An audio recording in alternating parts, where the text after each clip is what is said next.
அடுத்ததுக்கு வருவோம். வகி இல்லாத பின்பற்றுவது எங்கெல்லாம் இவங்க மைனஸ் ஆகுறாங்கன்னு கேட்டால், உலமாக்களை மார்க்க அறிஞர்களை பின்பற்றுதல். இதுதான் மக்களுக்கு இருக்குதுங்க. மக்கள் சகாபாக்கள்லாம் நீங்கள் பார்க்குறதுலாம் கிடையாது. இமாம்கள்லாம் மதுஹபுடைய இமாம்கள்லாம் உங்களுக்கு தெரியாது. நீங்கள் உண்மையில் என்ன செய்கிறீங்க, ஒரு அஜர்த்து சொல்கிறத தான் பின்பற்றிட்டு இருக்கிறீங்க. இன்றைய காலத்தில் உள்ள ஒவ்வொருத்தருமே அவருக்கு நேரடியாக யார் தான் தெரியுது, அஜர்த்தை வந்துட்டு இது சுண்ணத்து செய்யுங்கன்னு செஞ்சிடுறீங்க. ஷாஃபி சொன்னாரா ஹனஃபி சொன்னாராலும் உங்களுக்கு தேவையே கிடையாது. அவர் என்னை ஹனஃபி என்றவர் சொல்லி கொண்டாரே ஆனால் அவர் சொல்வது நீ கேட்குறீங்க, ஷாஃபி என்றவர் சொல்லி கொண்டாரே ஆனால் அவர் சொல்வது நீ கேட்குறீங்க.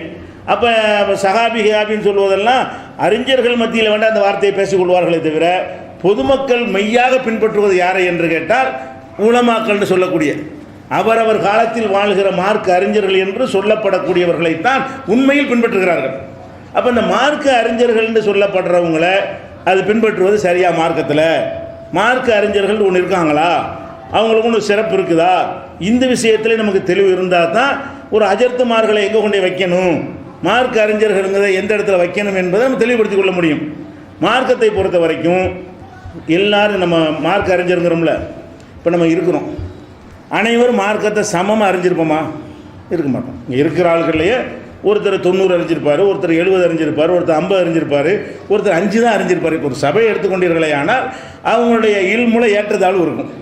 மார்க்க அறிவை பொறுத்த வரைக்கும் அனைவரும் சமமான அறிவில் இருக்க மாட்டார்கள், ஏற்றத்தாழ்வு இருக்கும். இந்த ஏற்றத்தாழ்வு இருக்கும் பொழுது யார் கொஞ்சம் கூட அறிந்தார்களோ அவங்களுக்கு சிறப்பு இருக்கத்தான் செய்யும். கம்மியாக அறிஞ்சவங்களுக்கு சிறப்பு கம்மி தான். எல்லா திறமைக்கும் அப்படி தான். எல்லா திறமைக்கும் எந்தெந்த துறையில் திறமை இருக்கிறதோ ஜாஸ்தி திறமை உள்ளவங்களுக்கு ஒரு சிறப்பு அந்த துறையில், கம்மியான திறமை உள்ளவங்களுக்கு அந்த சிறப்பு குறைவு அந்த துறையை பொறுத்த வரைக்கும் அப்படி தான் எடுத்துக்கொள்வார்கள். அப்போ அந்த மாதிரியான அடிப்படையில் ஒருவர் கூடுதலாக அறிந்து வைத்திருப்பாரையானால் அவர் சிறப்புக்குரியவர் என்கிற பேசிக்கில் நம்ம மாற்றுக்கிறது கிடையாது. ஏன்னா அல்லாஹ் குர்ஆனில் என்ன சொல்கிறான்னு கேட்டால், குர்ஆனில் இப்படி பிரிக்கிறான், மாக்கானல் மூமினூன லியன்ஃபிரு காஃபா, மூமின்கள் அத்தனை பேரும் கல்வி கற்பதற்காக வேண்டி மொத்தமாக புறப்பட்டு போய்விடாதீர்கள். ஏன் ஃபலவுலா நபர மின்குள்ளி ஃபிர்கத்தி மின்ஹும் தாயிஃபத்தும், ஒவ்வொரு கூட்டத்திலும் சின்ன தொகையினர் புறப்பட வேண்டாமா? லியத்தஃபக்கஹு ஃபித்தீன், தீனை கற்றுக்கொள்வதற்காக வேண்டியும், ஒரு இன்சிரு கௌமுஹும் இதா ரஜவு இலைஹும், திரும்பி வந்து மக்களுக்கு போதிப்பதற்காக எச்சரிக்கை செய்வதற்காகவும் ஒரு சின்ன சாரார் படிக்க வேணாமா அப்படின்னு 9:122 கேட்குறான். அப்போ எல்லா மக்களும் அனைத்தையும் அறியணும் என்று அல்லாஹ் கடமையாக்கவில்லை. அனைவரும் ஆலிமாக வேண்டும், ஒவ்வொரு விஷயத்தையும் தெரிந்து கொள்ளணுங்கிறது கிடையாது. எளிமையாக மக்கள் இருக்கணும் என்பதற்காக வேண்டிய அல்லாஹ் என்னத்தை விரும்புகிறான்னு கேட்டால், ஒரு சமுதாயத்தில் ஒரு 1000 பேர் இருந்தாங்கன்னா ஒரு 2 பேராவது அறிஞ்சவன் இருந்துக்க, நீ எடுத்து காட்டு, அவங்களே எல்லாம் தேடி பார்க்குறதுக்கு அவங்களுக்கு சாத்தியப்படாது அப்படின்னு அல்லாவே 9:122 அனுமதிக்கிறான். இதை நம்ம மறுக்க முடியாது. இப்போ நீங்களும் தௌஹீத் ஜமாஅத்லையும் சில ஆலிம்கள் சொல்வது தான் கேட்குறீங்க, நீங்களாக போய் தேடி எடுப்பதுங்கிற குறைவாக தான் இருக்கிறது. அந்த பேசிக்கில் தப்பு கிடையாது. மார்க் அறிஞர்னு சொல்லப்படக்கூடியவற்றை போய் கேட்கறதுக்கு இந்த வசனம் அனுமதிக்கு 9:122 ஒவ்வொரு கூட்டத்தாரிலிருந்தும் சிறு தொகையினர் புறப்பட்டு சென்று மார்க்கத்தை கற்று தங்கள் மக்களுக்கு சொல்லித்தர வேண்டாமா? இப்போ 50 பேர் மார்சாவுக்கு போயிட்டீங்கன்னா உலகம் எப்படி இயங்கும்? இஸ்லாமிய ஆலிமாக்குற மதரசா ஒன்று ஆரம்பிச்சிட்டாங்க. 1,00,000 பேர் கூட அதில் படிக்கலாம், 80 லட்சம் பேருக்கு தங்குற அளவு படிச்சுட்டாங்கன்னு நீங்கள் போயிட முடியுமா? அப்போ நீங்கள் தொழில் பண்ணணும், வியாபாரம் பண்ணணும், கொண்டாட்டி பிள்ளையை காப்பாற்றணும், ஊரை காப்பாற்றணும், சமுதாயத்தை காப்பாற்றணும், எவ்வளோ விஷயங்கள்லாம் இருக்குது. அனைவரும் போக முடியாது. அப்போ என்ன செய்யணும்? சில பேராவது தியாகம் பண்ணி போயிட்டு வந்தால் அவர் போய் அதிகம் கற்று வந்திருக்காருல, அவர்கிட்ட கேட்கணும் தெரிஞ்சு கொள்ளலாம். நம்ம ஈஸியான முறையில் புக்கை பார்ப்பதை விட ஒருவர்கிட்ட கேட்குறது ரொம்ப எளிதானது. இதுக்கு அனுமதி இருக்குதா என்றால் இருக்கிறது, இதை விளங்கிக் கொள்ளணும். பொதுவான இந்த அனுமதி 9:122 இருக்குது. அதே மாதிரி அல்லாஹ் சொல்லி காட்டுறான், இது 4:83 ஒய்தா ஜாஹும் அம்ரும் மினல் அம்னி அவில் ஹௌஃபி, பாதுகாப்பு சம்பந்தப்பட்ட அல்லது பயம் சம்பந்தப்பட்ட ஒரு செய்தி இவர்களுக்கு கிடைக்குமையானால் அதாவது பிகி உடனே படப்பட்டு பரப்பி விட்டுறாங்க. அந்த காலத்தில் பரப்பியிருக்காங்க. இப்போ இந்த காலத்தில் இருந்தால் ரொம்ப கடுமையாக சொல்லணும் போல இருக்கு. ஏன்னா பரப்புறதுக்கு வாய்ப்பு ஜாஸ்தி. எஸ்எம்எஸ், ஃபேஸ்புக்கு, வாட்ஸ்அப்புன்னு அவாட் போயிடும் ஒரு செகண்டில். அந்த காலத்தில் நினைச்சாங்கன்னா சுசுன்னு சொல்லிட்டு வந்துடுவாங்க. அப்போ இந்த மாதிரி ஒரு பாதுகாப்பு பயம் உள்ள விஷயங்கள் கிடைக்குமையானால் அதை பரப்பி விடுகிறார்கள். உளவு ருத்தூஹு இல ரசூலி, இவர்கள் ரசூலிடத்தில் இந்த பிரச்சனையை கொண்டு சென்றால் தலைவர்கிட்ட கொண்டு போகணும். இந்த மாதிரி தகராறாக இருக்கான் என்னன்னு கேட்டால் அவங்க என்ன செய்வாங்க, அதை எப்படி அமுக்குறது, எப்படி அதிகாரத்தை தொடர்பு கொள்வது, எப்படி அதை சமூகத்தை பாதுகாக்கிறோன்னு கொண்டு வருவாங்க. இல்லைன்னா ஆம்பூர் மேட்டராகி போயிடும். அவன் பரப்புனான்னு வைங்களேன், இஷ்டத்துக்கு அவன் கையில் எடுத்தான்னு சொன்னால் நம்மளை 50 வருஷம் பின்னே தள்ளி விட்ருவாங்க. நம்மளுக்கு ஏற்பட்ட பாதிப்பு என்னவாயிரும், திரும்பி தலைவர்கள் வழியாக ஒரு அமைப்பு ரீதியாக அதை கொண்டு போனால் தான் ஒழுங்காக இருக்கும். அதுதான் நல்லா சொன்ன பரப்பி விடுகிறார்கள். உலக ருத்தூகில ரசூலி, அந்த மேட்டரை வந்து ரசூலிடம் கொண்டு சென்றால், அப்போ ரசூல் தான் ஜனாதிபதி, ரசூலிடத்தில் கொண்டு சென்றால், ஒயிலா உளில் அமரி மின்ஹும், அவர்களில் அதிகாரமுடையவர்கள்ட்ட கொண்டு சென்றிருப்பார்களே ஆனால் அலிமகுல்லதீன எஸ்தம்பித்துனுகு மின்ஹும், ஆய்வு செய்யக்கூடியவர்கள் சரியான முறையில் அறிந்து கொள்வார்கள். இந்த செய்தியை என்ன நடப்பு, இதை எப்படி டீல் பண்ணுறது, எப்படி டீல் பண்ணால் அந்த அச்சத்தை போக்கலாம், எப்படி டீல் பண்ணால் அந்த பாதுகாப்பை உறுதி செய்யலாம் என்று அறிந்து கொள்வார்கள் அப்படின்னு நல்லா சொல்லி 483 சொல்கிறான். அப்போ ஒரு செய்தியை கையாளுவதற்கு கூட ஆய்வு செஞ்சு அறியக்கூடியவர்கள் சிலர் இருக்கத்தான் செய்வார்கள். கிடைச்சதையெல்லாம் நம்பி பரப்பி விடுவவர்கள் இருப்பார்கள். அந்த அடிப்படையில் ஒத்துக்கிறான். இப்போ உங்களுக்கு ஒரு செய்தி கிடைச்சுன்னு சொன்னால் யார் நல்ல ஆராய்ச்சி செய்து ஒரு அறிவுபூர்வமாக அதை கையாளுவார்களோ, அந்த பொறுப்பில் இருப்பார்களோ அவங்கள்ட்ட கொண்டு போங்க. அப்போ இதில் ஒரு அறிஞர்களுக்குன்னு ஒரு பேஸ் இருக்குதுல்ல, அறிஞர்கள் எல்லாரும் சமமாக இருக்க மாட்டாங்க. நீ வந்து பரப்பி விட்டுருவ, அவர் ஆராய்ச்சி பண்ணுவார். அப்போ பரப்பி விட்றோன்னு ஆராய்ச்சி பண்ணுறோன்னு வித்தியாசம் காட்டுறாங்கள, அல்ல ஏன் பரப்புற, அதுக்குள்ளே இடத்துல போய் சொல்லு, உரிய இடத்துல போய் சொல்லு. அவங்க அதை என்ன மாதிரி டீல் பண்ணணும்னு என்ன செய்வாங்க, காட்டியிருப்பார்கள்னு 483 சொல்லி காட்டுறோம். அதே மாதிரி 21:7 வசனத்தில் சொல்லுகிறான், ஃபஸ் அலு அகல திக்ரி, விவரம் உள்ளவர்களை கேளுங்கள், இன்குந்தும் லா தாலமூன், நீங்கள் விவரம் தெரியாதவர்களாக இருந்தால் விவரம் தெரிஞ்சு கேளுங்க. கேட்குறோம் தப்பே கிடையாது. ஒருவர்கிட்ட கேட்டு இதுக்கு என்னங்க மார்க்கம் சொல்லுதுன்னு கேள்வி கேட்குறீங்கல்ல, தௌஹீத் ஜமாத்திலும் கேட்க தானே செய்றீங்க, கேட்குறது தான் தப்பே கிடையாது. ஆனால் ரெண்டுக்கு வித்தியாசம் என்ன அப்புறம் சொல்லுவேன். நீங்களும் கேட்குறீங்க, அவங்களும் கேட்குறாங்க, ரெண்டுக்கு டிஃப்ரெண்ட் இருக்கிறது. ஆனால் அப்படி கேட்பதற்கு மார்க்கத்தில் இருக்கான்னு கேட்டால் அல்லாவே பர்மிஷன் கொடுக்குறான். ஃபஸ் அலு அஹ்ல திக்ரி இன் குந்தும் லா தஅலமூன், நீங்கள் அறியாதவர்களாக இருந்தால் அறிந்தவர்களிடத்தில் போய் கேளுங்கள். 21:7 எல்லாம் சொல்லி காட்டுகிறான். அதே மாதிரி எல்லாம் சொல்கிறான், யூத்தில் ஹிக்மத்தை மையஷா, இந்த ஞானத்தை நாடியோருக்கு தான் கொடுப்பான், எல்லாருக்கும் தரமாட்டான், சிலருக்கு தான் எல்லாம் கொடுத்து வச்சுருப்பான். ஒமை யூத்தல் ஹிக்மத்தை, யாருக்கு ஞானம் கொடுக்கப்பட்டிருக்கிறதோ ஃபகத் ஊத்திய ஹைரன் கசீரா, அவர் ஏராளமான நன்மைகள் கொடுக்கப்பட்டவராக கருதப்படுவார். 2:269 எல்லாம் சொல்லி காட்டு. அதே மாதிரி 39:9 சொல்கிறான், குல் நபியை நீங்கள் சொல்லுங்கள், ஹல் எஸ்தவில்லதீன யாலமூன் வல்லதீன லா யாலமூன், அறிந்தவர்களும் அறியாதவர்களும் சமமாவார்களா? அல்லாஹ் கேட்குறான். அறிஞ்சவன் அறியாதவன் எப்படி ஆக முடியும்? ஒருத்தர் நல்ல விஷயம் தெரிஞ்சு வச்சிருக்கிறான், தெரிஞ்சவன் அதுக்கு தகுந்த மாதிரி கரெக்டாக எல்லா காரியத்தையும் செய்வான், கொஞ்சமாக தெரிஞ்சு வச்சுக்கிறேன் தப்பு தப்பாக செஞ்சு விடுவான். அப்போ அது அறிந்தவங்களும் அறியாதவங்களும் சமமாவார்களா என்றால் சமமாக மாட்டார்கள் அப்படின்னு நல்லா சொல்லி காட்டுறான். 39:9 58:11 நல்லா சொல்லி காட்டுகிறான். எர்ஃபஇல்லாஹு அல்லதீன ஆமனு மின்கும் வல்லதீன ஊத்துல் இல்ம, உங்களில் மூமினா இருக்கிறாங்களே அவங்களுக்கும் அல்லாஹ் உயர்த்துவான். உள்ளதீன ஊத்துல் இல்ம, கல்வி கொடுக்கப்பட்டிருக்காங்களே அவங்களே கல்வி கொடுக்கப்பட்டவர்கள் அவர்களையும் அல்லாஹ் உயர்த்துவான். தரஜாத்தின், பல தரஜாக்கள் படித்தரங்களுக்கு உயர்த்துவான். மூமின்களில் இவங்க அடங்கிடுவாங்க. சிறப்பித்து சொல்கிறான், மூமின்களுக்கு அந்தஸ்தை உயர்த்துவான் என்பதிலேயே கல்வி கொடுக்கப்பட்டவர் மூமினாக இருந்து அடங்கிடுவார். அல்லாஹ் எப்படி சொல்கிறான்னு கேட்டால், மூமின்களுக்கும் அந்தஸ்தை உயர்த்துகிறான், கல்வி கொடுக்கப்பட்டவர்களுக்கும் அந்தஸ்தை உயர்த்துகிறான் என்று 58:11 அல்லாஹ் சொல்லி காட்டுகிறான். கேட்டால் மனித குலத்தில் முஸ்லிம் சமூகத்தில் மார்க்க அறிஞர்கள் என்பவர்களுக்கு ஒரு மரியாதை இருக்கிறது, ஒரு தகுதி இருக்கிறது, அல்லாஹ்விடத்தில் ஒரு தகுதி இருக்கிறது. சமமாக அல்லாஹ் பாவிக்க மாட்டான், அறிந்தவர்களையும் அறியாதவர்களையும் சமமாக பாவிக்க மாட்டான். தெரியாதவங்க தெரிஞ்சவங்கள்ட்ட போய் கேளுங்க, அனைவருமே படிக்க போகிறேன்னு உலகத்தை ஸ்தம்பிக்க செஞ்சிடாதீங்க, கொஞ்சம் பேர் படிக்க போங்க, மற்ற பேர் மற்ற வேலையை பாருங்கள். இப்படியெல்லாம் அல்லாஹ் சொல்வதிலிருந்து மார்க்கத்தை அறிவதற்கு என்று சிலர் ஒதுக்கி கொள்வதும் அதற்காக பாடுபடுவதும் வரவேற்கத்தக்கது, தெரியாதவர்களாக இருந்தால் அவர்கள்ட்ட போய் கேட்டுக்கொள்வதும் வரவேற்கத்தக்கது என்பதை நம்ம அறிந்து கொள்கிறோம். இதுக்கு மார்க்க அறிஞருக்கு இந்த அந்தஸ்து இருப்பதில் எந்த விதமான மாற்று கருத்தும் கிடையாது. ஆனால் மேற்று என்ன வருதுன்னு கேட்டால், மார்க்க அறிஞர்னா யார்? மார்க்க அறிஞர்னா யார்? மார்க்கத்தை அறிஞ்சவர் மார்க்க அறிஞர். டெஸ்ட் பண்ணணுமா இல்லையா? அப்போ ஒருத்தர் போய் ஒரு விஷயத்தை கேட்குறோம், என்னப்பா இதை ஹலாலான்னு கேட்குறோம். ஹலாலு, என்ன ஆதாரம்? என்கிட்ட ஆதாரம் கேட்குறியா? இவர் மார்க் அறிஞரா? இவர் மார்க் அறிஞராக இருந்தால் இந்த இடத்துல இப்போ 12:24 எடுத்து பாரு, குரானில் 6326 புகாரில் பாரு இருக்குதுல, இவர் மார்க்கு தெரிஞ்சிருக்காரு. ஒரு விஷயத்தை ஹலாலான்னு கேட்குறீங்க, அவர் ஹலாலுங்கிறாரு, இல்லை ஹராமான்னு கேட்குறீங்க ஹராமுங்கிறாரு. எப்படி அசர்த்து என்கிட்ட கழிவுக்கிறியா? இவர் மார்க் அறிஞரான்னு கேட்குறேன். மார்க் அறிஞர்னா மார்க்கத்தை வெளிப்படுத்தினது மார்க் அறிஞர். அப்போ மார்க் அறிஞர் அந்த அறிவை கொண்டு உங்களுக்கு சொல்கிறாரான்னு பார்க்கணும். தௌஹீத் ஜமாத்துல என்ன சொல்லுவாங்க, இந்த நான் நம்பரில் இப்படி இருக்குங்கம்பாங்க. தௌஹீத் ஜமாத் அறிஞர்கிட்ட போய் கேட்டிங்கன்னா, இங்கேயும் நீங்கள் ஆலிம்கிட்ட கேட்குறீங்க, நான் சொல்கிறேன்ல கேட்டுப்போன்னு சொல்லியிருப்பாங்களா? அது சொன்னதை நீங்கள் விடுவீங்களா? அவர் சொல்லிட்டா கூட அது என்ன ஆதாரம் பார்த்து சொல்கிறேன், நீங்கள் பார்த்து சொன்ன பிறகு நான் ஏற்றுக்குருவேன். அப்படி தான் நீங்கள் போகிறீங்க, அப்படி தான் இங்கே இருக்கிறீங்க, இது கரெக்டு. ஆனால் மற்றவங்க என்ன செய்கிறாங்கன்னா, நீ 7 வருஷம் படிச்சியா, என்னை மாதிரி நீ படிச்சியா, என்கிட்ட நீ கேள்வி கேட்பியா, நீ யார் நான் யார், நீ நான் ஈக்குவலாக இருந்து ஒன்றையும் கேட்குறாங்க. ஈக்குவலாக இல்லை, நீ கொஞ்சம் பெரிய ஆள் நினச்சின ஒன்று வந்து கேட்குறாங்க, நீ எங்களுக்கு கொஞ்சம் மண்ணாக்கட்டியாக இருக்கிறிய. அப்போ என்ன மேட்ரு? மார்க் அறிஞர்னு சொல்வதாக இருந்தால் மார்க்கத்தை இவர் அறிந்திருக்கிறார் என்று தெரியணும். அப்போ தான் மார்க் அறிஞர். மார்க் பெரிய தலப்பாவும் ஜிப்பாவும் மார்க் அறிவு எப்படி காட்டும்? அவர் மார்க் நன்னு சொல்ல போனால் மதரசாக்களில் மார்க் அறிஞர்கள் எப்படி உருவாக்கப்படுகிறார்கள், மதரசாவுடைய பாடத்திட்டங்கள் என்ன, இதெல்லாம் நீங்கள் விளங்குனீங்கன்னு சொன்னால் இப்போ உலமான்னு சொல்லிக்கொண்டு பத்வா கொடுத்துருக்கிறாங்களே, இவங்களுக்கு மார்க்கத்துக்கு இந்த சம்மந்தம் இல்லைன்னு வழங்கி கொள்ளலாம்.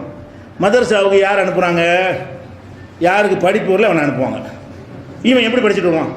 நல்ல படிப்பு வந்துச்சுன்னா அவனை டாக்டராக்கு, வக்கீலாக்கு, அசர்த்து இவனுக்கு ஏறவே மாட்டாங்க, அசர்த்து சேர்த்துக்கிறங்க.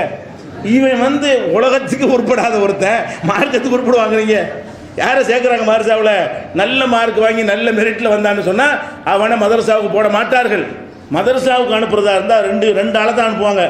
ஊருக்கு அடங்காத உலகத்தை சேட்டை பண்ணுவான் அவனை அனுப்புவாங்க. இல்லைன்னா வந்து மண்ணாங்கட்டி அனுப்புவாங்க. 2 தான். இந்த 2 கிரௌண்டில் யார் எடுத்தால் 2ல் 1 இருப்பாங்க. ஒன்று 1ஆம் நம்பர் மண்ணாங்கட்டியாக இருக்கும், இல்லாட்டி 1ஆம் நம்பர் செய்தாங்களை பண்ண ஆளாக இருக்கும். இப்படி தான் அனுப்புவார்கள். மதரசாவுக்கு அனுப்புனா அவ்வளோ சேட்டையும் பண்ணுவான். இது அடங்காது, பள்ளிக்கூடத்தெல்லாம் வச்சா சரி வராது, அது மதரசாவில் ஒன்றை விட்டுருவோம், இப்படியான முறையில் ஒன்றை அனுப்புகிறாங்க. அப்போ அதிகமான பேர் வந்து அறிவே இல்லாமல், எழுத தெரியாமல், வாசிக்க தெரியாமல், தமிழும் தெரியாமல், கணக்கும் தெரியாமல் இப்படியெல்லாம் வளர்ந்துருப்பாங்க இல்லையா? இப்படியான ஆட்களை கொண்டே மதரசாவில் விடுறாங்க. அப்போ அதுக்கு ஒரு இல்முக்கு தேர்ந்தெடுக்கிற பள்ளிக்கூடத்தை எல்கேஜிக்கு என்ன என்ட்ரி வச்சு எடுக்கிறான். எல்கேஜிக்கு மாப்பா படிச்சிருக்காரு, அம்மா படிச்சிருக்கான்னு கேட்குறான். அந்த எல்கேஜியில் உங்களை பிள்ளைய சேர்க்கறதுக்கு என்ன மாதிரி எல்லாம் குவாலிஃபிகேஷன் வைக்கிறான். அப்போ பெரிய பெரிய ஸ்கூல்களில் சேர்க்குவதற்கு என்ன மாதிரி தகுதியெலாம் எதிர்பார்க்குறான். அதில் ஒரு கடுகளவு வைக்கிறாங்களா மதரசாக்களில்? இன்ன தகுதி இருக்கணும்னு, குறைஞ்சபட்சம் ஒரு +2 படிச்சிருக்கணும் என்ற அளவுக்காக தகுதி வச்சுருக்காங்களா? ஒன்றும் கிடையாது. அப்போ இந்த முதல்ல அதுக்கு சேரக்கூடிய மாணவர்களாக தேர்ந்தெடுக்கப்படக்கூடியவர்கள் வந்து எந்த ஒரு அறிவு இருக்கணும்னு அவசியம் இல்லைன்னு ஆகிடுது. அடுத்ததாக மதரசாவில் ஓதுறாங்க இல்லையா? ஓதும்போது ஃபெயிலுங்கிறது கிடையாது. ஃபெயில் ஆக்க மாட்டாங்க. 7 வருஷத்துக்கு ஒரு கழுதையை கட்டினாலும் அதுக்கு சனதை கொடுத்துருவாங்க. அது படிக்கணும்லாம் தேவையில்லை, 7 வருஷம்தான் கணக்கு. இன்னும் சொல்ல போனால் என்னுடைய கிளாஸ்மேட்டுகளில் சில பேர் என்னோட பட்டம் வாங்கினார்கள், குர்ஆனை பார்த்து ஓத தெரியாது. 7 வருஷத்துக்கு பிறகு அர்த்தம் செய்யறதுக்கு நான் சொல்லலை, குர்ஆனை சரளமாக பார்த்து ஓத தெரியாத 7 வருஷம் ஆன பிறகும் கூட ஓதவே தெரியாதவர்களை என்ன செய்கிறாங்க, அவரையும் கொடுத்து இந்த மௌலவி நீ மௌலவி ஆகிட்டேன்னு அனுப்பி விட்றாங்க. அப்போ அந்த ஏன்னு கேட்டால் அவ்வளவு மண்ணாங்கட்டி கொண்டு விடுவாங்க. மதரசாவில் கொண்டு விடுறது வந்து அப்போ யாராலையும் மண்டையில் ஏற்ற முடியாது, அந்த மாதிரி ஒரு மண்ணாங்கட்டியாக இருப்பார்கள். இப்படி ஏற்றின காரணத்தினால இவர்கள் எல்லாரும் பெரிய தோற்றத்தை வச்சு தான் காப்பாற்ற வேண்டியிருக்கிறது. எதுக்கு இந்த தோற்றம் எல்லாம்? ரசூல் ஸல்லல்லாஹு அலைஹி வஸல்லம் பெரிய மார்க் அறிஞர் தானே, ஜிப்பா போட்டுக்கிட்டு தலைப்பா கட்டி தான் இருந்தாங்களா? ஒரு சபையிலேருந்து அவங்களை தனியாக தெரிகிற மாதிரி இருக்குமா? யாருக்கு விஷயம் இல்லையோ அவங்க என்ன செய்வாங்கன்னா கோலத்தை வைத்து ஏமாற்ற பார்ப்பாங்க. இவங்க எல்லாரும் ஒரு டிஃப்ரெண்ட்டாக இருந்தால் நம்ம ஆளுமை ஒத்துக்குருவாங்க. எதுக்கு அந்த வேஷம்? எல்லாரும் மாதிரி ஸ்டைலாக சட்டை போடாமல், எல்லாரும் மாதிரி இல்லாமல் அவங்க தனியாக என்ன செய்கிறாங்க, முழங்காலுக்குள்ள ஒரு ஜிப்பா, தலைக்கு ஒரு தலைப்பானா நீங்கள் பார்க்கும்போது என்ன செய்யும், ஒரு ஆலிம்சை தான், அதுக்கு ஒரு துண்டு வர சால்வு வர, அதையும் போட்டு தான் செய்யும் ஆலிம்சை தான். என்னடா ஆலிம்சா எதை வச்சு கண்டுபிடிச்சிங்க? இதான் ட்ரெஸ்ஸு. அது ட்ரெஸ்ஸுக்கு ஆலிமுக்கு தான் சம்மந்தம் இருக்கா? இல்மு இல்லாத காரணத்தினால தான் தோற்றத்தை கொண்டு நிற்கிறார்கள். இல்மு இருக்கிறவர்கள் இல்மு காட்டுவாங்க. இல்மு இல்லாத ஒரு சபைக்கு போனால் மரியாதை கிடைக்கிறான்னா அசத்து வாங்கன்னு எப்போ சொல்லுவாங்க? இதை பார்த்து தான் சொல்லுவாங்க. இதை பார்த்த ஜிப்பா தலைப்பா வந்து அசத்து உட்காருங்க, பஸ்ஸில் போனால் கூட எந்திரிச்சு இடம் தந்துடுவான். நீங்கள் வேணால் போய் பாருங்கள், பெரிய ஜிப்பா போட்டுட்டு தலைப்பா கட்டிட்டு போய் பாருங்கள். அந்த மெட்ரோவில் ஏறி பார்த்தாலும் சீட்டில் நான் டக்குன்னு முஸ்லீம் உட்கார்ந்தானு வைங்க, அசத்து உட்கார்ந்து எந்திரிச்சிருவான். அப்போ இந்த ஒரு கோலத்தை வைத்து தான் நீங்கள் ஆளும் நினச்சிங்களா? அவருடைய மார்க் அறிவை சோதித்து நீங்கள் நினச்சிங்களா? சோதித்து நினைக்க கிடையாது. அடுத்து என்னென்னு கேட்டால், அங்கே சொல்கிற பாடம், இந்த பள்ளிக்கூடத்தில் பாடம் இருக்குல்ல, பள்ளிக்கூடங்கள் என்ன செய்கிறான்னு கேட்டால் ஒரு வருஷம் பாட புத்தகத்தை மாற்றுவான். 2 வருஷத்துக்காக சில புத்தகத்தை மாற்றுவான், சில புத்தகங்களை 3 வருஷத்துக்காக மாற்றுவான். சின்ன அளவுக்காக சேஞ்ச் பண்ணிகிட்டு இருப்பாங்க. ஏன்? இல்மு மாறிக்கிட்டே இருக்குது, கல்வி மாறிக்கிட்டே இருக்கிறது. கிராமர் புக்கு கூட மாற்றுவான். ஏன்? அந்த சொல்லிக் கொடுக்குற மெத்தடில் அந்த பழைய புக்கு நல்லா இல்லை, மெத்தடை மாற்றணும்னு. கிராமர் அந்த காலத்தில் ஒரே கிராமர் தான், அந்த புஸ்தகங்களை கூட என்ன செய்வாங்க, மாற்றுவாங்க. கணக்கு ஒரே கணக்கு தான், கணக்கில் பெரிய அறிவியல்லாம் வரல, வந்துருக்கு, சில கணக்கு வந்திருக்கு. அப்போ சாதாரண கணக்கை கூட என்ன செய்வாங்கன்னா அதை மாற்றுவாங்க, உதாரணங்களை மாற்றிக்கிட்டு போட்டு வேறு கணக்கை போட்டு இவன் முருங்கைக்காய் போட்டு தக்காளிக்கு போட்டு என்ன செய்வான், வேறு கணக்கு புத்தகத்தை அடிப்பாங்க. அப்போ பாட புத்தகங்கள்லாம் மாறுங்க. இவங்களுக்கு மதரசாவில் 500 வருஷத்துக்கு முந்தி எதை பாடம்னு வச்சாங்களோ அதாங்க இன்றைக்கி பாடம். மதரசாவில் உள்ள பாடம் என்னது, குரானை நீ மாற்ற வேணாம், ஓகே, ஹதீஸை மாற்ற வேணாம், வேறு சப்ஜெக்ட்லாம் சொல்லிக் கொடுக்குறீங்கல்ல, எல்லா தலைப்பையும் சொல்லிக் கொடுப்பாங்க. என்ன சொல்லிக் கொடுப்பாங்கன்னு கேட்டால், ஒரு 500 ஆண்டுகளுக்கு முன்னாடி எழுதப்பட்டது. உதாரணமாக ஒரு வானியல்லாம் நடத்துவாங்க மதரசாவில். வானியல் எப்படி நடத்துவாங்க, வானியல் தஸ்ரீஹுல் அஃப்லாக்னு ஒரு புக்கு, அது வானியல் பாடம். அந்த வானியல் என்ன செய்வாங்கன்னு கேட்டால், இப்போ சூரியன் சந்திரன் இதெல்லாம் நீங்கள் பார்க்குறீங்கல்ல, அதுக்கு சொல்லுவாங்க, சந்திரன் சூரியன் 4வது வானத்தில் பதிக்கப்பட்டிருக்கிறது. சூரியன் எங்கே இருக்குதான், 4 வானம் இருக்கான், அந்த 4வது வானத்தில் கொண்டு சூரியனை கொண்டு பதிச்சு வச்சுருக்கோம். சுற்றுது உருளு தான் கிடையாது, அது பதிச்சு வச்சுருக்குது. இப்போ செவத்தில் லைட் போட்டுருக்கல, இந்த மாதிரி இப்படியெல்லாம் அந்த படமெல்லாம் போட்டு கிராஃபிக்கெல்லாம் போட்டு சொல்லி தருவார்கள். அதெல்லாம் அந்த 500 வருஷத்துக்கு முன்னாடி இப்படி சொன்னாங்க. அதெல்லாம் தாண்டி உலகம் எங்கேயோ ஒடியாந்துருச்சு. சூரியன் சுற்றுறது, சூரியன் ஓடுறதுன்னு எங்கே போயிட்டுருக்குறாங்க. இந்த நாளை சூரியன் சுற்றுற ஒத்துக்க மாட்டாங்க. அதனால சந்திர மண்டலத்தில் இறங்கினோடனே பொய்ங்க எல்லாம் கிராஃபிக் பண்ணி செய்கிறாங்கன்னு சொன்னது காரணம் என்ன, இதுதான் காரணம். அப்போ இந்த மாதிரி எல்லாம் அவர்கள் மார்க்க அறிவுங்கிற பேரில் நடத்தியிருக்கிற புத்தகங்கள் எடுத்து பார்த்தீங்கன்னா அது எதுவுமே இந்த காலத்துக்கு உதவாது. படித்தா சிரிப்பாங்க. அதை தமிழில் மொழிபெயர்த்து ஒருத்தனை கொடுத்தீங்கன்னா இவன் எந்த காலத்து கற்காலத்து புஸ்தகம்னு சொல்லுவான். அப்போ அந்த கற்காலத்தில் உள்ள எழுதப்பட்ட விஷயங்களை எல்லாம் விஞ்ஞானம் படிச்சுட்டு வந்தான்னு சொன்னால் இவனுக்கு என்ன தெரியும், மழை பெய்வது எப்படின்னு என்னத்தை விட்டு அடிப்பாங்க, ஒன்றுக்கும் சொல்லி தருவாங்க. அதே மாதிரி கணக்குன்னா ஒரு கூட்டுற முறை இருக்குல்ல, இவங்க ரைட்லேருந்து விட்டுவாங்க ஒரு டைப்பாக, அது ஒரு கணக்கு. குலாசத்தில் ஹிசாப்னு போடுவாங்க. அந்த கணக்கு இந்த காலத்தில் சொன்னீங்கன்னா எவனும் ஏற்றுக்கிற மாட்டாங்க, கணக்கே இல்லது. அதெல்லாம் கணக்கெல்லாம் அட்வான்ஸாக போய்விட்டது. இப்படியான சில கிதாபுகளை வைத்துக்கொண்டு என்ன செய்வாங்க, லாஜிக் வேறு நடத்திக்கிடுவாங்க. மனத்துக்கு நான் இலக்கியம் கூட நடத்திக்கிடுவாங்க. என்ன இலக்கியம் அவருக்கும் புரியாது, நமக்கும் புரியாது.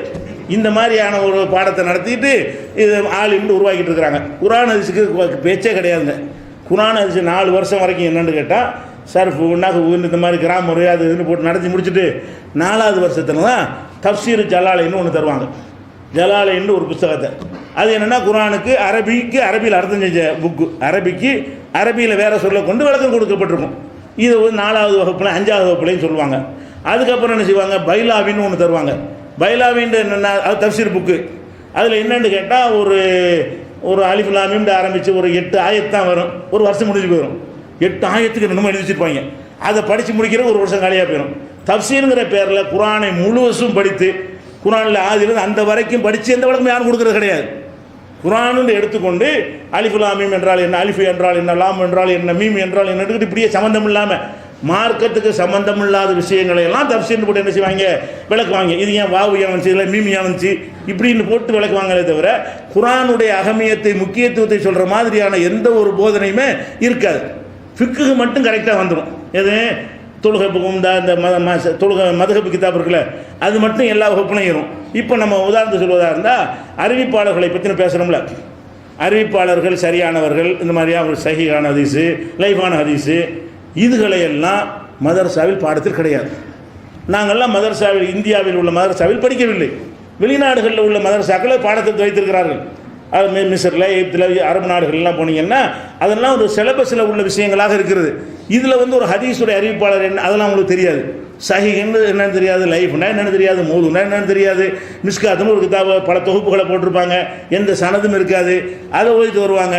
புகாரின்னு எடுத்து படிப்பார்கள் கடைசி வருஷத்தில், அதில் ஒரு 50 வயசு கூட ஓடாது. அது ஓடும்போது எப்படி சொல்லிக் கொடுப்பாங்க, ஷாஃபி உஸ்தாதாக இருந்தார்னு சொன்னால் ஷாஃபி மதஹபுக்கு தகுந்த மாதிரி அதுக்கு விளக்கம் கொடுப்பாரு. இது ஷாஃபிக்கு ஆதாரம், நமக்கு ஆதாரம் இல்லைம்பாரு. ஒரு ஹதீஸை வச்சுக்கிட்டு ஹனஃபியாக இருந்தார்னா ஹனஃபிக்கு தகுந்த மாதிரி பேசுவார். ஒரு 50 ஹதீஸுக்கு விளக்கம் சொல்லி முடிக்கிறதுக்குள்ளே ஒரு வருஷம் ஓடி போயிடும். இதுதான் பாடத்தில் ஒன்றும் உருப்படி கிடையாதுங்க. அப்போ குரானை ஆதிலிருந்து கடைசி வரைக்கும் இவர்கள் சொல்லிக் கொடுத்தார்களா? இல்லை. புகாரி முஸ்லீம் போன்ற 2 நூலையாவது ஒரு வருஷத்தில் சொல்லிக் கொடுத்தார்களான்னு கேளுங்க. 7 வருஷத்தில் புகாரி முஸ்லீம் என்ற 2 முக்கியமான நூல்களையாவது 7 வருஷம் படித்துவிட்டு இதை படித்துட்டு வந்தான்னு சொல்ல இயலுமா?